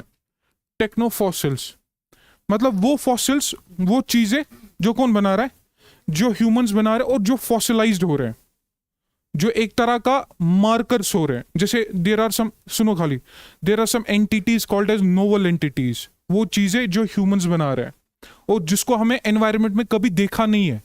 अच्छा एनवायरनमेंट हमने देखे कभी, वीडिसाइड, इंसेक्टिसाइड नहीं देखे ना, but these are persistent in nature, they remain intact in the environment for long period of time. अब ऑब्वियसली बात है ना, जब फ्यूचर जनरेशन आएगी, maybe after 200 years 300 years, वो हमारे एनवायरनमेंट में क्या देखेंगे, यही चीजें, इंसेक्टिसाइड देखेंगे, पेस्टिसाइड देखेंगे, and they will see what, they will say what, कि भाई ये एक ऐसा फेज था जहां पे ह्यूमंस का जो इम्पैक्ट था एनवायरनमेंट पे वो पीक पे था। वो क्या था, फॉर एग्जाम्पल वो पीक पे था, और उनके जो एक्टिविटीज है और उन एक्टिविटीज के जितने भी कंसिक्वेंसेस थे वो हमें एनवायरनमेंट में दिखते हैं। आवाज समझिए। अब देखो, ये तो हुआ एनवायरनमेंट की डेफिनेशन। हमने पहले पढ़ा the word environment is derived from French word environner, जिसका मतलब क्या है, सराउंडिंग में जितने भी चीजें, जो एक लिविंग ऑर्गेनिज्म को जो भी चीजें सराउंड करती है, that is what, that is environment. But I told you this is a literal definition. It word क्या कह रहा है वो तुमने लिखा, उसके बाद हमने और एक चीज लिखी, according to Albert Einstein, whatever is not me, मेरे सराउंडिंग में जो कुछ भी है दैट इज एनवायरमेंट, मुझे छोड़ के जो भी मेरे सराउंडिंग में है that is environment. Then I told you about section 2 of environmental protection in 1986। उसके मुताबिक environment includes land, water, air and the inter relationship that exists among and between land, water, air, human beings, microbes and property. वो हमने इसका discussion सुन लिया। और एंथ्रोपोस्फेयर पे हमने focus किया कि एंथ्रोपोस्फेयर में टेंजिबल चीजें भी है, जो इंटेंजिबल चीजें उनको कहते हैं नूस्फेयर। ठीक है, अब देखो, अब आते नेक्स्ट डेफिनेशन पे। This definition is more technical. It says what is environment? It is the sum total of all, it is the sum total of all biotic and abiotic interactions. देखो हमारे एनवायरनमेंट में, अब सुनो अच्छे से, हमारे environment में क्या मिलते हैं? हमारे एनवायरनमेंट में बायोटिक लाइफ मिलती है और एबायोटिक चीजें मिलती है। ठीक है, बाद में बता दूंगा एनवायरनमेंट क्या होगा, इकोलॉजी क्या होगा, इनमें क्या डिफरेंस है, अभी बस सुनो। एनवायरनमेंट जो है उसमें हमारे पास बायोटिक चीजें भी है और क्या है, एबायोटिक चीजें भी है। एबायोटिक भी है, बायोटिक भी है। बायोटिक मतलब life, plant life, animal life and microbial life. Abiotic में क्या क्या है? नॉन लिविंग चीजें, लैंड, वाटर, एयर। ठीक है, अब ये पॉइंट ये है कि हमारे पास कहा जाता है simply what is environment? Environment is interactions. Environment क्या है? इंटरैक्शंस। किसके बीच में? बायोटिक एंड एबायोटिक के बीच में। ठीक है, जैसे हम क्या पढ़ेंगे एनवायरनमेंट में? हम पढ़ेंगे biotic biotic interaction. Biotic biotic interaction तुमने सुना होगा जिंदगी में, म्यूचुअलिज्म सुना है कभी? जहां पे दोनों स्पीशीज को आपस में क्या हो रहा है? फायदा मिल रहा है। ठीक है, हम पढ़ेंगे, डोंट वरी। मतलब बायोटिक बायोटिक इंटरैक्शन मतलब जब स्पीशीज आपस में इंटरैक्ट करती है। ठीक है, व्हेन आई से बायोटिक एबायोटिक मतलब अगर एबायोटिक फैक्टर चेंज हो रहे तो बायोटिक चीज, बायोटिक लाइफ में भी क्या आ रही है? चेंजेस। जैसे अभी विंटर का सीजन है, तुमने क्या पहना? कपड़े पहने ना, काफी ज्यादा मोटे कपड़े पहने। क्यों? ताकि एबायोटिक फैक्टर चेंज हो रहे, जिसकी वजह से बायोटिक लाइफ में भी क्या आ रही है? चेंज है। जैसे for example you would have seen large number of birds, they migrate from Siberian region and they travel to those regions which are, मतलब जहां पे टेम्परेचर ठीक ठाक है, जैसे कश्मीर में भी आता है। दैट इज व्हाट, वहां एबायोटिक फैक्टर, वहां इनहॉस्पिटेबल कंडीशंस हो रही है, जिसके कारण वहां स्पीशीज कहां ट्रेवल कर रहा है? जहां हॉस्पिटेबल कंडीशंस है। दिस शोज व्हाट कि एबायोटिक फैक्टर कैसे लाइफ को इन्फ्लुएंस कर रहा है। आवाज समझ गया? Similarly you would have seen, अब दूसरा है क्या हमारा? Abiotic abiotic abiotic abiotic factors आपस में कैसे इन्फ्लुएंस कर रहे हैं, जैसे what is erosion, weathering. But except this is taught in geography, ये तुम्हारा ज्योग्राफी का माल है। Abiotic abiotic factors, abiotic factor दूसरे एबायोटिक फैक्टर को कैसे इन्फ्लुएंस कर रहा है। जैसे तुमने सुना होगा वेदरिंग, इरोजन। ठीक है, physical weathering, chemical weathering, biological weathering, ये सारा ज्योग्राफी का चीज है। हमें बस इन दो पे फोकस करना है। बायोटिक बायोटिक, एक स्पीशीज दूसरे स्पीशीज के साथ कैसे इंटरेक्ट कर रहे हैं, और एबायोटिक फैक्टर्स कैसे इन्फ्लुएंस कर रहे हैं बायोटिक लाइफ को। यही तुम्हारा एनवायरनमेंट का यही मतलब है। सिंपली व्हाट इज एनवायरनमेंट भाई? एनवायरनमेंट मतलब इंटरैक्शंस। कौन से interaction? Biotic biotic interaction, biotic abiotic interaction. Biotic biotic मतलब स्पीशीज स्पीशीज के बीच में इंटरैक्शन, और बायोटिक एबायोटिक मतलब कैसे एबायोटिक फैक्टर चेंज होने की वजह से बायोटिक लाइफ पे इंपैक्ट पड़ता है। तो अगर तुम्हें सिंपली कोई बोले what is environment, just tell him interactions. जितनी भी इंटरैक्शंस हो रही है किसके बीच में? Biotic biotic biotic abiotic, that is environment. आवाज समझ? Write this definition.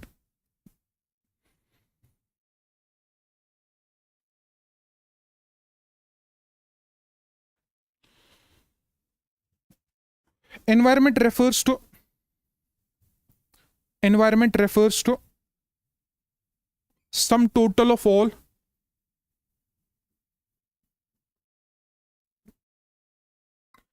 environment refers to sum total of all biotic and abiotic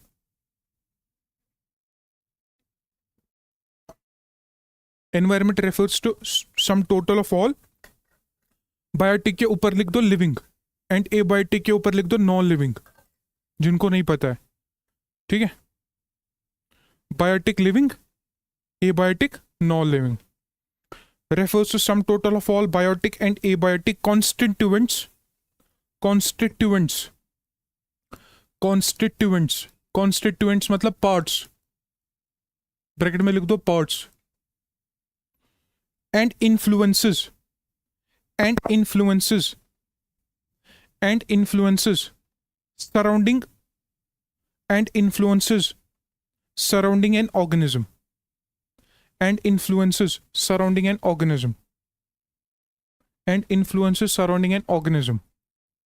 organism के आगे लिख दो one living being, organism मतलब one living being, organism के सामने लिख दो one living being। अब देखो, अब इधर फोकस करो, देखो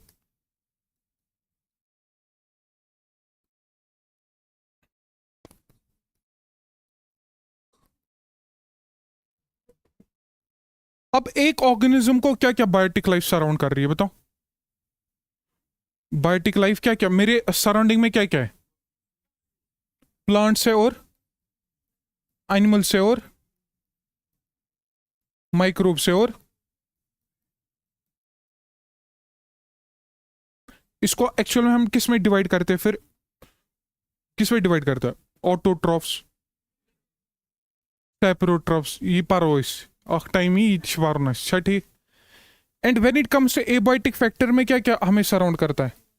वाटर है, मतलब अगर मैं वाटर नहीं बोलूं रेनफॉल बोल सकता हूं, ठीक है, रेनफॉल है और टेम्परेचर है और एयर है, बे सैलिनिटी है, लैंड वगैरह है, ठीक है। अब देखो, अब ये सारे के सारे आपस में कैसे इंटरेक्ट कर रहे हैं वो तो है ही है।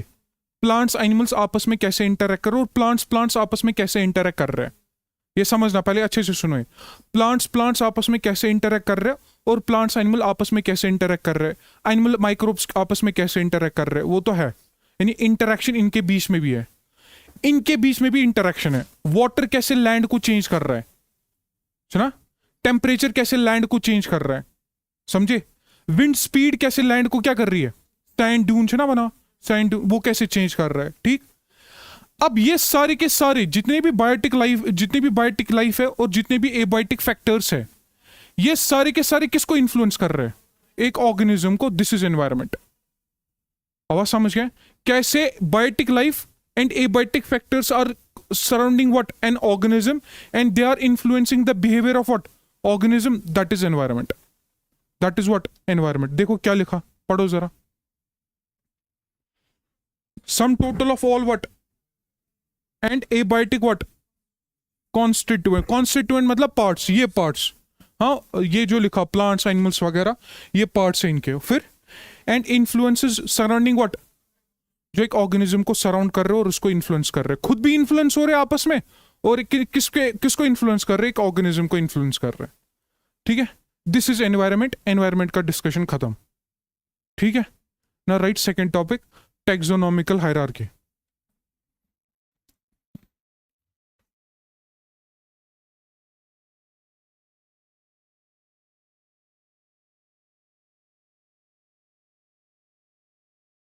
टैक्सोनॉमिकल हायरार्की, हाँ ये थोड़ा जूलॉजी बॉटनी का कंपोनेंट है, जिनको अभी तक पढ़ा नहीं है ये सब, ये पढ़ लिया हमने 9th में, बट फिर से पढ़ना पड़ेगा ये। देखो टैक्सोनॉमिकल हायरार्की क्या है, अब ये सुनो पहले। अब जितने भी तुम्हारे पास बायोटिक लाइफ है, जितनी भी तुम्हारे पास क्या है लाइफ है, इस लाइफ को किसको पढ़ना है? हमने पढ़ना है ना इसको। ह्यूमंस ने ये रेस्पॉन्सिबिलिटी ली है क्या करने की, चीजों को समझने की, पढ़ने की, ठीक है। अब जितनी भी लाइफ है, हमने क्या किया, इस लाइफ को, be it plant life, be it animal life, be it microbial life, हमने इसको कुछ ग्रुप्स में क्लासिफाई किया है, ठीक है। हमने सभी को क्या किया, कुछ ग्रुप्स में क्लासिफाई। क्यों क्लासिफाई किया है? ताकि ह्यूमंस को पढ़ने में क्या हो, आसानी हो, सीधी सी बात है ना। What is taxonomical hierarchy? मतलब लॉ ऑफ अरेंजमेंट। हायरार्की का क्या मतलब है? Law of arrangement. जब हम किसी चीज को अरेंज करते बेस्ड ऑन सम क्राइटेरिया, ठीक है। जैसे तुमने सुना होगा कि हमारे पास 5 किंगडम्स है, मोनिरा, प्रोटिस्ट, फंगाई, प्लांटीते, एनिमलिया। को मसला नहीं है जिसको नहीं पता है, डोंट वरी, मैं अच्छे से डेप्थ में इसको एनालाइज करते हैं। अब जितनी भी इधर जितनी भी हमारे पास जितनी भी लाइफ है, उस सारी की सारी लाइफ को बेस्ड ऑन सम क्राइटेरिया हमने उसको क्या किया, बेस क्लासिफाई किया, अरेंज किया, ताकि किन को पढ़ने में आसानी हो, ह्यूमंस को। उसके सबसे बेस पे जो ये लेयर होगी, जो एक क्लासिफिकेशन का क्राइटेरिया होगा, ठीक है, जैसे फॉर एग्जाम्पल लिखना नहीं, स्पीशीज है, जीनस है, फैमिली है, ऑर्डर है, क्लास है, फाइलम है, ये और किंगडम है। डिवीजन नहीं लिख, डोमेन नहीं लिखते हैं हम, किंगडम ही लिखेंगे, ठीक है, डोमेन छोड़ो। ये है क्या, देखो सारी की सारी जितनी भी लाइफ होगी, हाँ, किंगडम के ऊपर सारी की सारी लाइफ है, ये सारी की सारी। ये खाली सुनो, ये थोड़ा ऐसा टॉपिक है, फिर तुम कहते हो सर समझ नहीं आया, तो इसको सुनो, ठीक है। इसको खाली मैं लिखाता नहीं हूं, बट इसको पहले समझो अच्छे से। जितनी भी पूरी की पूरी लाइफ है, उसको हमने कुछ किंगडम्स में क्या किया है, डिवाइड किया है। उन किंगडम्स को किस में डिवाइड किया है, फाइलम। उस फाइलम को किस में डिवाइड किया है, कुछ क्लासेस में। कुछ क्लासेस को किस में, ऑर्डर में। ऑर्डर को किस में, फैमिली में। फैमिली को किसको, जीनस, और जीनस को स्पीशीज में, और स्पीशीज को सब स्पीशीज में। सब स्पीशीज, ये क्या है अभी देखोगे, ये है क्या, ठीक है। जैसे फॉर एग्जाम्पल हम कहते हैं कि ह्यूमंस जो है, ह्यूमंस, ह्यूमंस का बायोलॉजिकल नेम क्या है, होमोसेपियन, ठीक है। मतलब हमारा जो नॉमेनक्लेचर है, बाइनोमियल नॉमेनक्लेचर है, दैट इज होमोसेपियन, ठीक है। ये है क्या, देखो ये समझो अच्छे से। डॉक्टर है, ठीक है, डॉक्टर को हम क्या करते हैं, क्लासिफाई करते हैं, किस बेसिस पे, स्पेशलाइजेशन। कोई डायबिटोलॉजिस्ट है, कोई ऑन्कोलॉजिस्ट है, कोई कार्डियोलॉजिस्ट है। सिमिलरली ये क्या है, ये पूरी की पूरी क्या है, लाइफ है। इस लाइफ को क्या कर रहे हो तुम, क्लासिफाई कर रहे हो। जैसे डॉक्टर्स को क्लासिफाई कर रहे हो बेस्ड ऑन सम क्राइटेरिया, वैसे यहां पे क्या कर रहे हो, लाइफ। जैसे और एक एग्जांपल, लेबर। लेबर मतलब पूरी लाइफ। अब लेबर में क्या क्या आता है, मेसन भी आएगा, कारपेंटर भी आएगा, हाँ, प्लम्बर भी आएगा। सिमिलरली ये पूरी की पूरी लाइफ है। इस लाइफ को क्या कर रहे हो, किंगडम्स में क्लासिफाई कर रहे हो। उन्हीं किंगडम्स को किस में क्लासिफाई कर रहे हो, समझ में आया। बट ऑब्वियसली किस बेसिस पे, कुछ क्राइटेरिया होगा।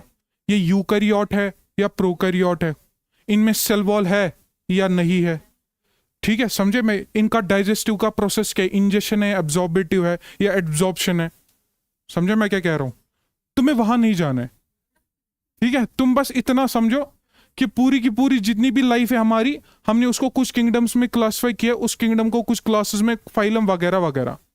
अब बस तुम्हें बस याद क्या रखना है, ऊपर पूरी लाइफ है, ऊपर पूरी बायोडाइवर्सिटी है।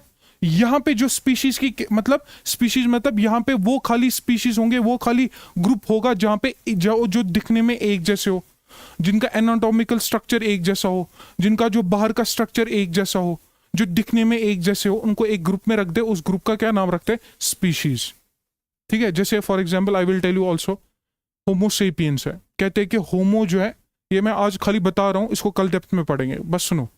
जैसे ह्यूमंस का क्या नाम है, होमोसेपियंस। हमारी फैमिली क्या है, होमोनिडाई। हमारी फैमिली क्या है, होमोनिडाई। हमारा ऑर्डर क्या है, प्राइमेट्स। हमारा क्लास क्या है, मैमिलिया। और सुना कि इन्हें ये नहीं पढ़ा है। हमारा फाइलम क्या है, कॉर्डेटा। हमारा किंगडम क्या है, एनिमिलिया, ठीक है। ये कर क्या रहा हूं मैं, ये क्लासिफाई कर रहा हूं, ठीक है। अब तुम्हारे लिए एक होमवर्क है, हाँ एग्जैक्टली 9th क्लास का है। होमवर्क लिखो, देखो क्या है। ये नहीं लिखना है, बस सुनो, एक हो गया। लिखो इसमें होमवर्क लिखो। होमवर्क ये है कि read about taxonomical hierarchy, that is it. Read about taxonomical hierarchy, ताकि मेरे को ये पढ़ाने में आसानी हो। रीड अबाउट टेक्सोन, तुम फिर बोलते रहोगे सर ये हो क्या रहा है, ठीक है। रीड अबाउट टेक्सोनॉमिकल हायरार्की, ठीक है। आज के लिए काफी है, आज इतना काफी है। कब तक है क्लास, 11:30। 3 मिनट का ब्रेक है, मैं क्यों बंद कर रहा हूँ। कितने का, 3 मिनट। यही बैठो ना, यही पढ़ते जाओ, फिर मैं पढ़ाता हूँ टेक्सोनॉमिकल हायरार्की।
ठीक है।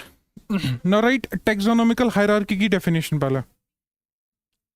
हो गया भाई, हो गया। Taxonomical hierarchy, it is a, लिखो पहले, hierarchy means law of arrangement.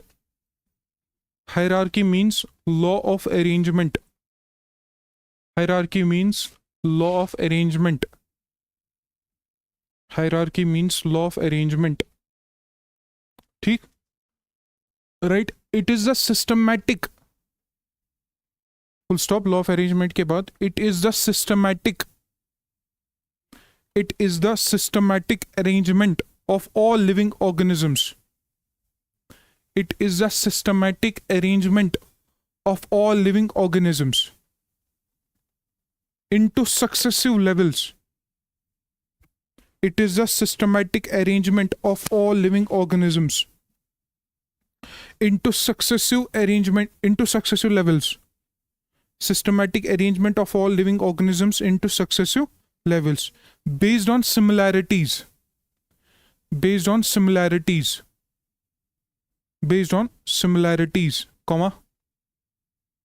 comma differences, based on similarities comma differences, and evolutionary relationships, and evolutionary relationships, and evolutionary relationships, and evolutionary relationships. देखो, अब इधर देखो, I was telling you about, ये पूरी की पूरी लाइफ है, राइट। कंफ्यूज नहीं होना इसमें, बस ये याद रखना कि जितनी भी हमारे पास लाइफ है, we have divided that life into 5 kingdoms, और उन किंगडम्स को हमने किस में डिवाइड किया है? Phylum.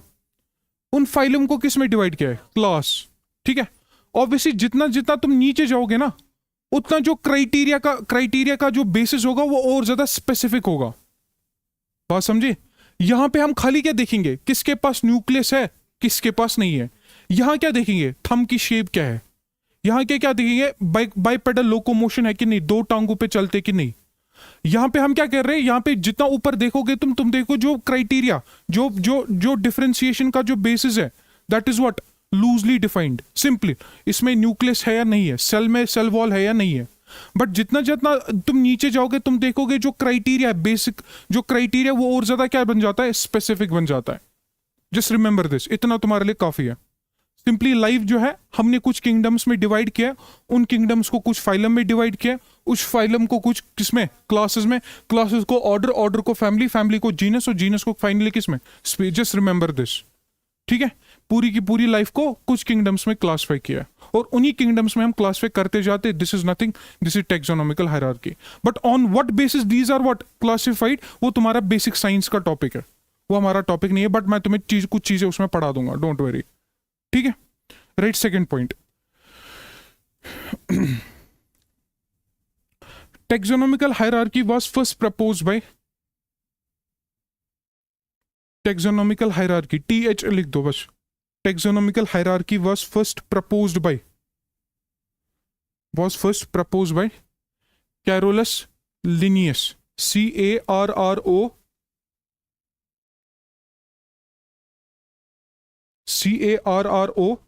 Carolus, Carolus Linnaeus, LINNAEUOS,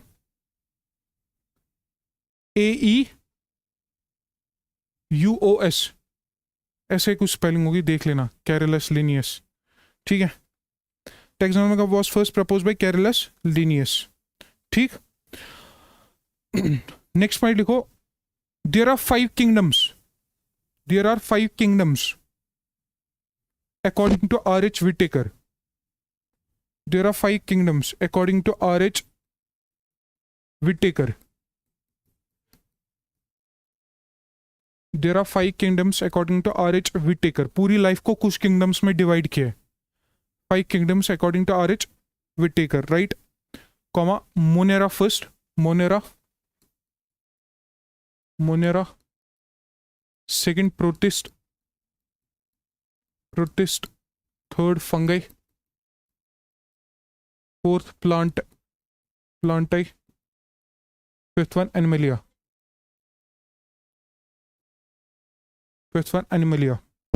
पूरी की पूरी जितनी भी लाइफ है, 7 किंगडम क्लासिफिकेशन भी आती है, तुम 5 ही याद रखो। जितनी भी पूरी की पूरी लाइफ है उसको हमने कुछ किंगडम्स में डिवाइड किया है। वो किंगडम तुम्हारे पास ये है। हम किस में आते हैं? एनिमलिया। प्लांट किस में आएगा? फंगी किस में आएगा? ये माइकोप्लाज्मा किस में आएगा? एग्जैक्टली मोनेरा में आएगा।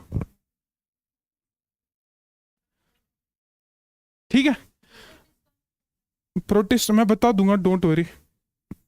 उसके बाद लिखो आप, डाइनोफ्लैजिलेट्स वगैरह आते हैं, जू प्लैंक्टन्स वगैरह आते हैं, फाइटोप्लैंक्टन्स वगैरह आते हैं, कोकोलिथोफोर्स आते हैं। तो अभी रुको, ठीक है, ये भी पढ़ना है। ठीक है, सीरियसली इस पे क्वेश्चंस आए हैं, जो मैं पढ़ा रहा हूँ ना, इस सब पे क्वेश्चंस है। यू विल बी सरप्राइज कि किस डेप्थ में जाना है। ठीक है, तो धीरे धीरे करके पढ़ेंगे।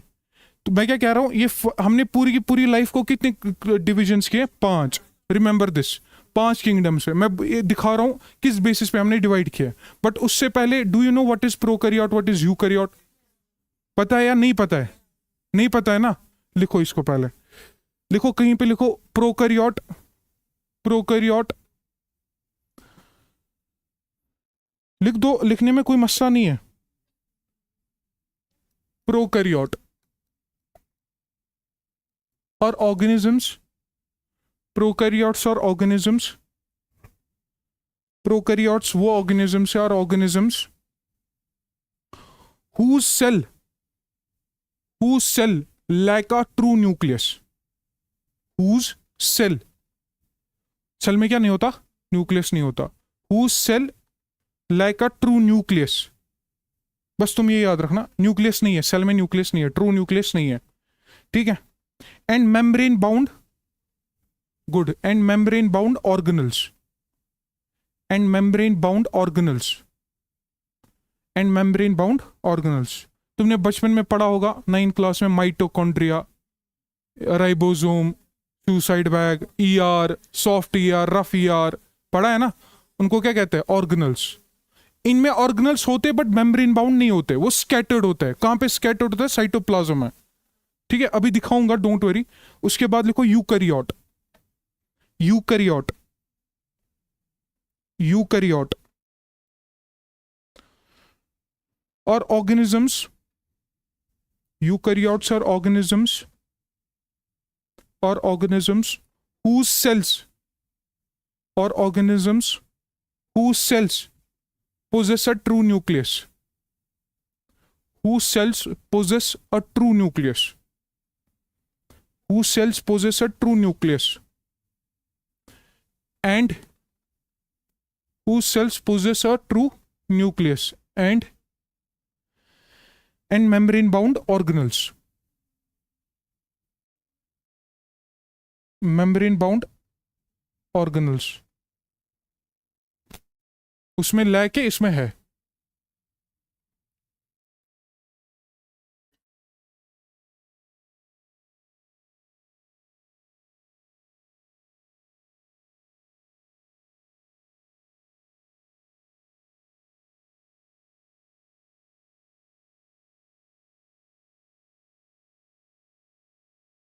देखो ये तुम्हारे 5 किंगडम्स है। ठीक है, ये तुम्हारे 5 किंगडम्स है। मतलब पूरी की पूरी लाइफ को कितने किंगडम्स में डिवाइड किया? 5। हमने पूरी की पूरी लाइफ को 5 किंगडम्स में डिवाइड किया है। वो तुम्हारे ये रहे, मोनेरा, प्रोटिस्टा, फंगाई, प्लांटिटा, एनिमलिया। कोई तुम्हें बोलेगा पूरी की पूरी लाइफ में कितने किंगडम्स हैं? 5। वो ये है। यानी हमने डॉक्टर को 5 कैटेगरीज में डिवाइड किया। For example oncologist, cardiologist. Similarly life को 5 चीजों में डिवाइड किया। ठीक है, अब देखो सेल टाइप क्या है इसका? यूनिसेलर और क्या? Prokaryote without nucleus. ये क्या? प्रोटिस्ट। ये भी यूनिसेलर बट व्हाट? यूकैरियोट। ये देखो, ये भी यूकैरियोट, ये भी यूकैरियोट, ये भी यूकैरियोट, ये भी यूकैरियोट। खाली प्रोकैरियोट क्या है? मोनेरा। क्वेश्चन आएगा ऐसे कि मोनेरा, 3 स्टेटमेंट्स होंगी। पहली स्टेटमेंट मोनेरा और यूकैरियोट्स। ठीक है, दूसरी स्टेटमेंट होगी मोनेरा और मल्टी सेलुलर। ऐसी स्टेटमेंट्स आती है एग्जाम में। ठीक है, एक ही सेल है और उस सेल में भी क्या नहीं है? न्यूक्लियस नहीं है। आवाज समझिए, nucleus absent, present, present, present, present. क्यों प्रेजेंट? क्योंकि ये क्या है? यूकैरियोट। और समझ गए। उसके बाद अगर तुम देखोगे बॉडी ऑर्गेनाइजेशन सेलुलर लेवल पे है, सेलुलर लेवल पे भी ये भी है multicellular but loose tissue. ये सेल बना के अभी क्या नहीं बना रहे, टिश्यूज नहीं बना, ये कॉलोनीज में तुम्हें दिखेंगे, सेल्स में होंगे, मतलब सेल्स बहुत ज्यादा होंगी, बट अभी तक सेल्स क्या नहीं बना रही है, टिश्यू नहीं बना रही है। सेलुलर लेवल पे ये भी है, ये भी है, ये मल्टी सेलुलर पे है, यहाँ पे टिश्यू बन रहे, बट दीज आर व्हाट, इसका मतलब इसका अभी तक कॉम्प्लेक्स स्ट्रक्चर नहीं है, फंगई का उतना कॉम्प्लेक्स स्ट्रक्चर नहीं है। But when it comes to plant and animal they have what, tissue level and organ level, tissue organ and organ system. इंसान में कितने ऑर्गन सिस्टम है, तो होता है तबक पहिए ने। अब देखो mode of nutrition, mode of nutrition 10 या 11 करके ऑर्गन सिस्टम्स है। मोड ऑफ न्यूट्रिशन इधर इधर, मोड ऑफ न्यूट्रिशन क्या क्या, ये क्या है, ऑटोट्रॉफिक और हेटेरोट्रॉफिक, या तो खुद अपना खाना बनाएंगे या तो दूसरे पे डिपेंड होंगे। ऑटो मतलब self, this self can be what, photosynthesis या कीमोसिंथेसिस, या तो with the help of sunlight they can make their own food, या with the help of chemicals they can make their own food. ठीक है, उसको कहते हैं कीमो ऑटोट्रॉफिक, कीमोसिंथेसिस। अब इसमें भी ऑटो और हेटेरोट्रॉफ, या क्या होगा सेप्रोट्रॉफ, मतलब जो डेड एंड डिकेइंग मैटर पे डिपेंड हो, that are depend upon what, dead and decaying matter. ये छोड़ सिखावा, ठीक है। अब इसमें भी टाइप्स है, ट्रू डिकम्पोजर कौन है, ट्रू डेट्रीवोरस कौन है, वो आगे जाके पढ़ेंगे। बट रिमेंबर सेप्रोट्रॉफ मतलब that are depend on what, dead and decaying matter. Parasitic, parasitic sometime what, symbiotic, symbiotic association मतलब किसी दूसरे पे डिपेंड होना, किसी दूसरे पे क्या होते हो जब डिपेंड होते हैं उसको कहते हैं symbiotic, and they are living together, living together and they are depend upon other for nutrition. ठीक है, this is autotrophic, this is what, heterotrophic. अब एग्जांपल्स देखो, bacteria and blue green algae, इसके एग्जांपल्स देखो, spirogyra and chlamydomonas, rhizopus and agaricus, herb shrub and trees, fish वगैरह। Simple है ना, उतना टफ नहीं है। हमने पूरी की पूरी लाइफ को कितने डिवीजन किए, 5। 5 किस बेसिस पे डिवाइड हो रहे हैं देखो, सेल टाइप क्या है, न्यूक्लियस है, बॉडी ऑर्गेनाइजेशन क्या है, मोड ऑफ न्यूट्रिशन क्या है, एग्जाम्पल है बस तुम्हें। अब देखो यूपीएससी कैसे एग्जाम, मैं तुम्हें दिखाऊंगी अभी क्वेश्चंस, और मैं मतलब ब्रैग नहीं है, I can predict questions as well कि क्वेश्चंस किससे आने वाले हैं। ठीक है, क्योंकि एक्सपीरियंस है, अब 2-3 साल का पढ़ाने का एक्सपीरियंस है। पॉइंट देखो क्वेश्चंस कैसे आएंगे, bacterias are Monera, all bacterias are Monera, आवाज समझ गया, ऐसे यूपीएससी फंसाता है। ऑल बैक्टीरियाज आर मोनेरा, या सारे के सारे मोनेरा और बैक्टीरियाज, कुछ समझे? अभी तो नहीं पढ़ा ना, मैं बता रहा हूं कैसे यूपीएससी कैसे फंसाता है। आवाज समझ गया, अभी क्वेश्चंस भी नहीं किया हमने। ठीक है, इसको अभी लिखोगे, घर में लिखोगे, घर में लिखना। अब इसमें खाली ये लिख दो, खाली ये डाल दो, ये बस ये लाइन डाल दो, ये लाइन डाल दो बस, ये वाली ऊपर वाली, ये तुम्हें एनसीईआरटी में मिल जाएगा, डोंट वरी। ये भाई ये लाइन डाल दो, ये घर में लिख देना। फिर characteristics, monera, protist, fungi, plantae, animalia, ये लाइन डाल दो। बाकी जितनी स्पेस डालनी पड़ेगी, 5 लाइंस डाल देना, वो घर में लिख लेना। फिर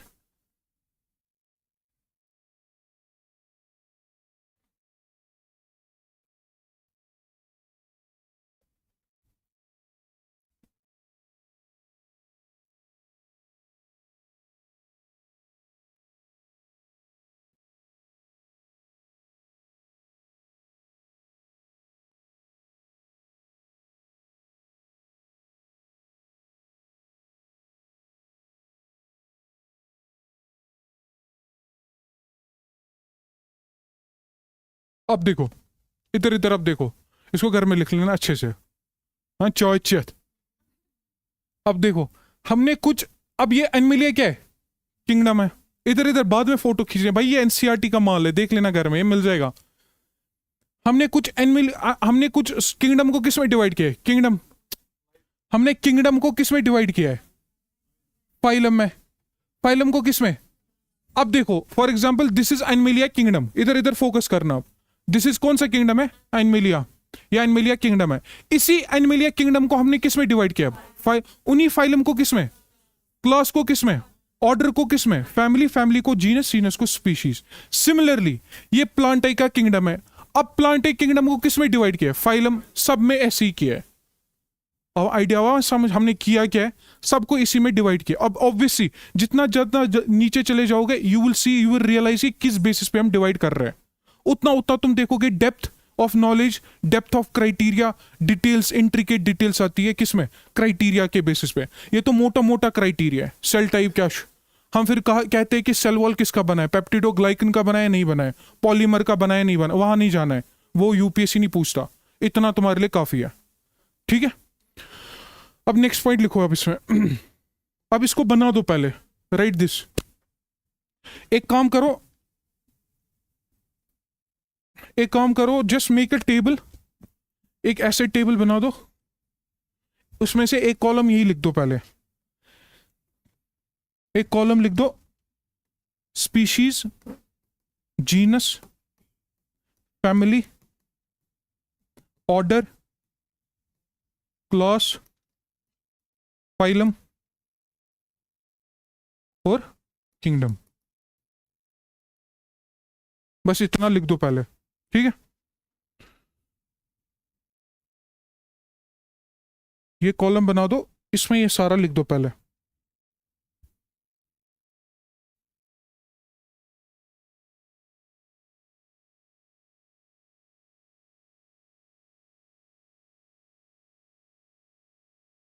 रिमेंबर दिस, ये क्वेश्चन आ सकता है यूपीएससी में। 4 ऑप्शंस होंगे, बोल देंगे असेंडिंग या डिसेंडिंग ऑर्डर में इसको ये करो, अरेंज करो, ये क्वेश्चन आता रहता है।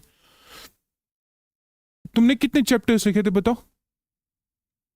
7। तो तुम्हारे 7 टेस्ट होंगे, माइक्रो टेस्ट 7 है, माइक्रो टेस्ट 7 है, ठीक है। सेक्शनल तुम्हारे 2 होंगे, फुल लेंथ तुम्हारा 1 होगा, तो टोटल में तुम्हारे 10 टेस्ट होंगे, रिमेंबर दिस। और 10 टेस्ट मतलब जो यहाँ पे टेस्ट होंगे तुम्हारे, ठीक है। 7 चैप्टर है, 7 टेस्ट, ठीक है। गया तुम 7, तुम्हारा 3 चैप्टर के बाद 1 टेस्ट, फिर 4 चैप्टर के बाद दूसरा टेस्ट जो तीनों चैप्टर का होगा और जो चारों चैप्टर का होगा, 7 2 9, फिर 1 होगा पूरे के पूरे 7 चैप्टर का।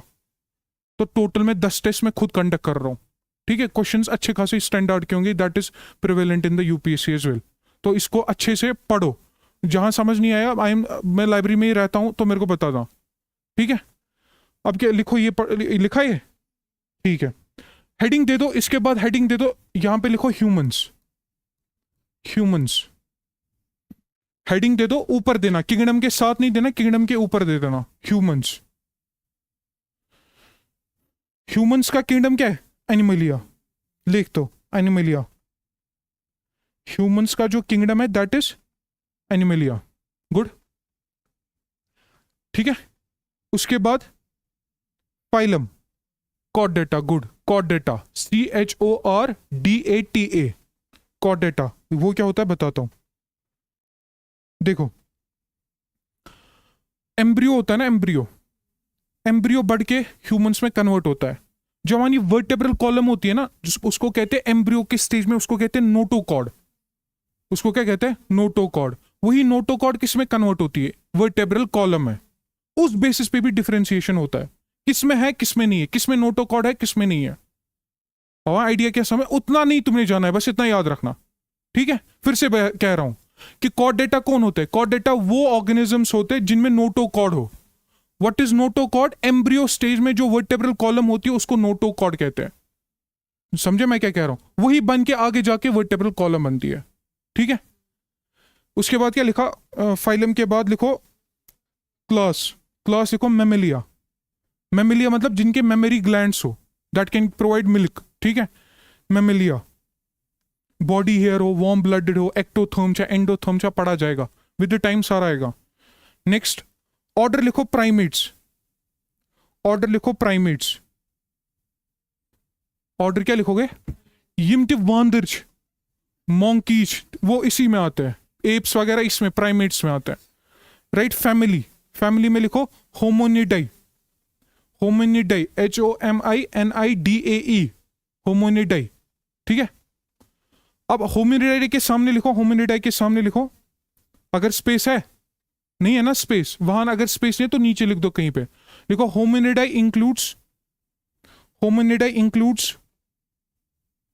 hominidae includes hominidae includes hominidae includes chimpanzee chimpanzee chimpanzee gorilla chimpanzee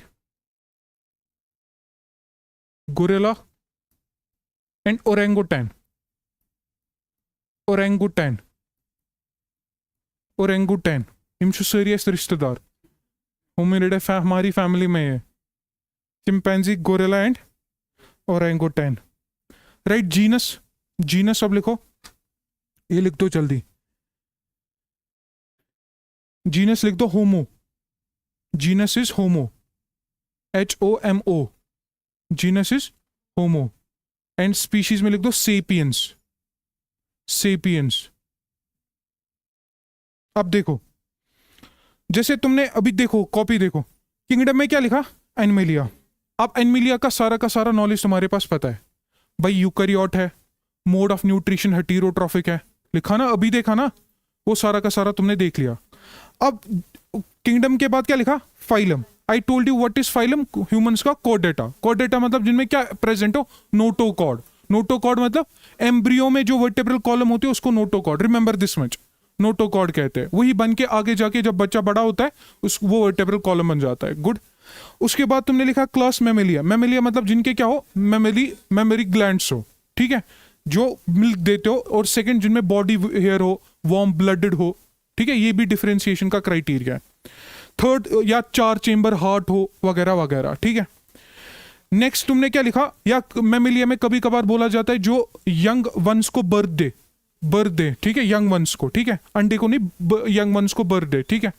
next क्या लिखा तुमने ऑर्डर मतलब प्राइमेट्स मतलब जिनका थंब हो और थंब ऐसा हो जो ग्रिप कर सके ठीक है सिमिलरली जिनके फॉरवर्ड फेसिंग आईज हो जो 2 टांगों पे चल सके वही मैं कह रहा हूं किस किस बेसिस पे डिफरेंशिएशन हो रही उतना तुम्हें नहीं पता है आई एम टेलिंग यू ये जानना नहीं है बस I am telling you such that कि तुम्हारी नॉलेज और ज्यादा क्या हो सॉलिड हो ठीक है उसके बाद फैमिली क्या है होमिनिडे मतलब जिनका अपराइट पोस्चर हो जो सीधे चलते हो जिनमें इमोशंस हो उनको होमिनिडे फैमिली में इंक्लूड करते हैं होमिनिडे फैमिली में कौन कौन आता है चिंपैंजी ओरेंगुटैन और गोरिल्ला और ह्यूमंस भी साथ ही है ठीक है और जीनस क्या लिखा होमो मतलब जो 2 टांगे पे चलते हो और जिनकी टूल मेकिंग एबिलिटी हो जो क्या बनाए टूल बनाए और लास्ट में क्या लिखा जीनस अब देखो ये अब सुनो ये इंटरेस्टिंग चीज है you will get to know evolution के बारे में भी देखो जब भी मैं कहूं कोई भी नाम कोई भी खुदा इंच हाइट आ दिस मजा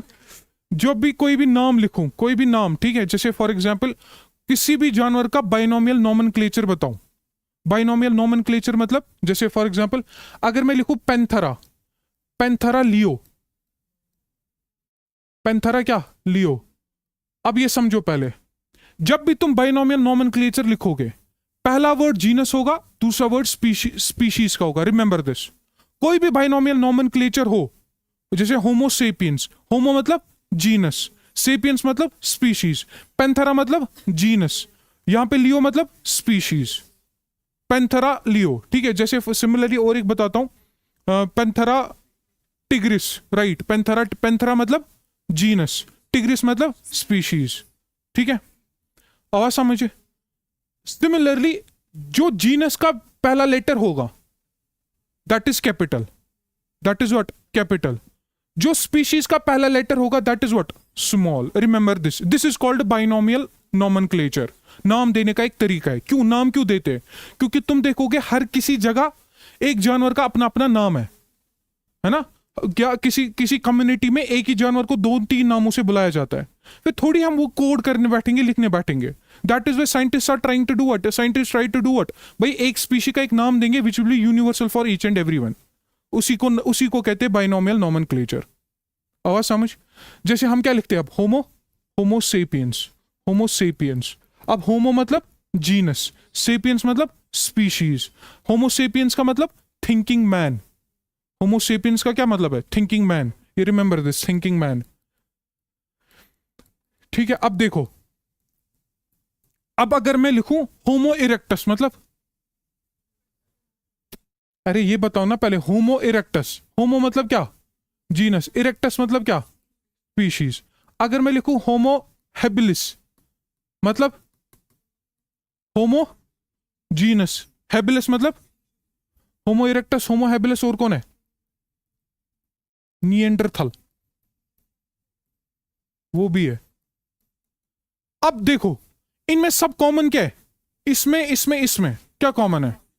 जीनस। मतलब डोंट यू थिंक होमो के जीनस में, होमो जो जीनस है, जो जीनस होमो है, उसमें इरेक्टस भी आता है, उसमें तुम्हारा हैबिलिस भी आता है, उसमें तुम्हारा क्या आता है? निएंडरथल भी आता है, और उसमें तुम्हारा सेपियन भी आता है। ठीक है, सीधी सी बात है। मतलब सारे के सारे किसको बिलोंग करते, किस जीनस को बिलोंग करते हो? होमोजीनस। नाउ इनको हुआ क्या? They have become extinct.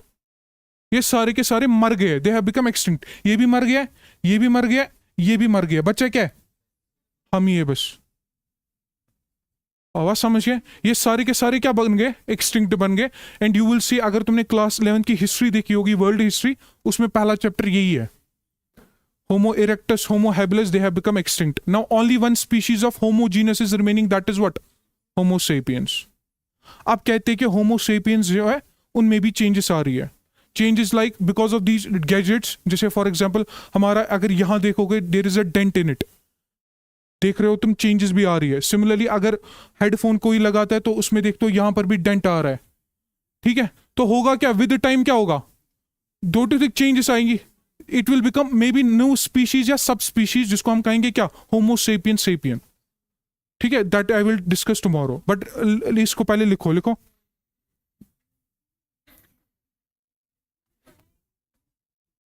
लिखो जीनस होमो, जीनस होमो, जीनस होमो इंक्लूड्स, जीनस होमो इंक्लूड्स, जीनस होमो includes, genus homo includes homo erectus, genus homo includes homo erectus, homo erectus, bracket में लिखो अपराइट मैन, अपराइट मैन, विश्वदुष्पकान, ठीक है, upright man.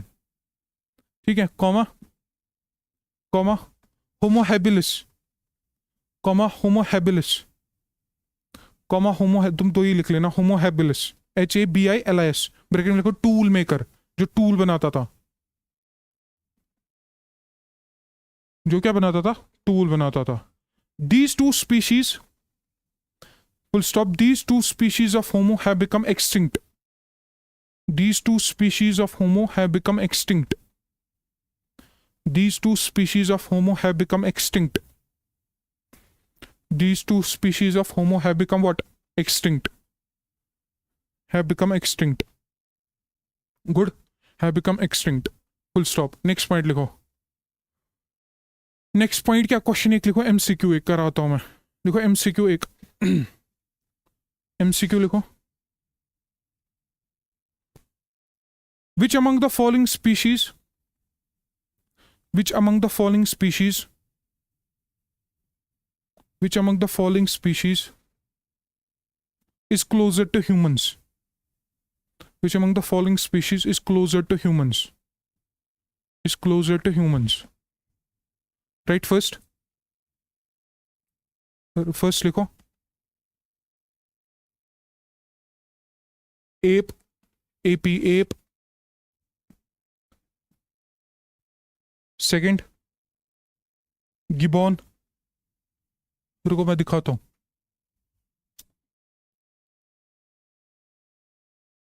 ये इसकी recently इसके बारे में काफी न्यूज आ रही है, गिबॉन। ठीक है, सेकंड लिखो गिबॉन, गिबॉन।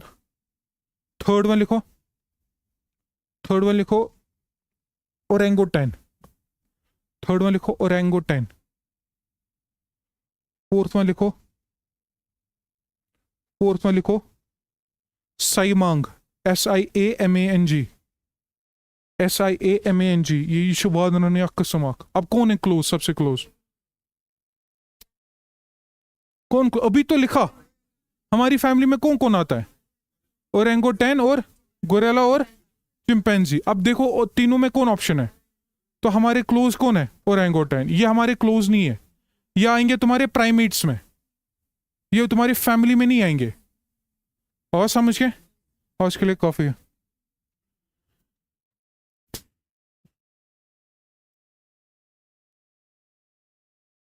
ये किसी साल का नहीं है, मेरा क्वेश्चन है।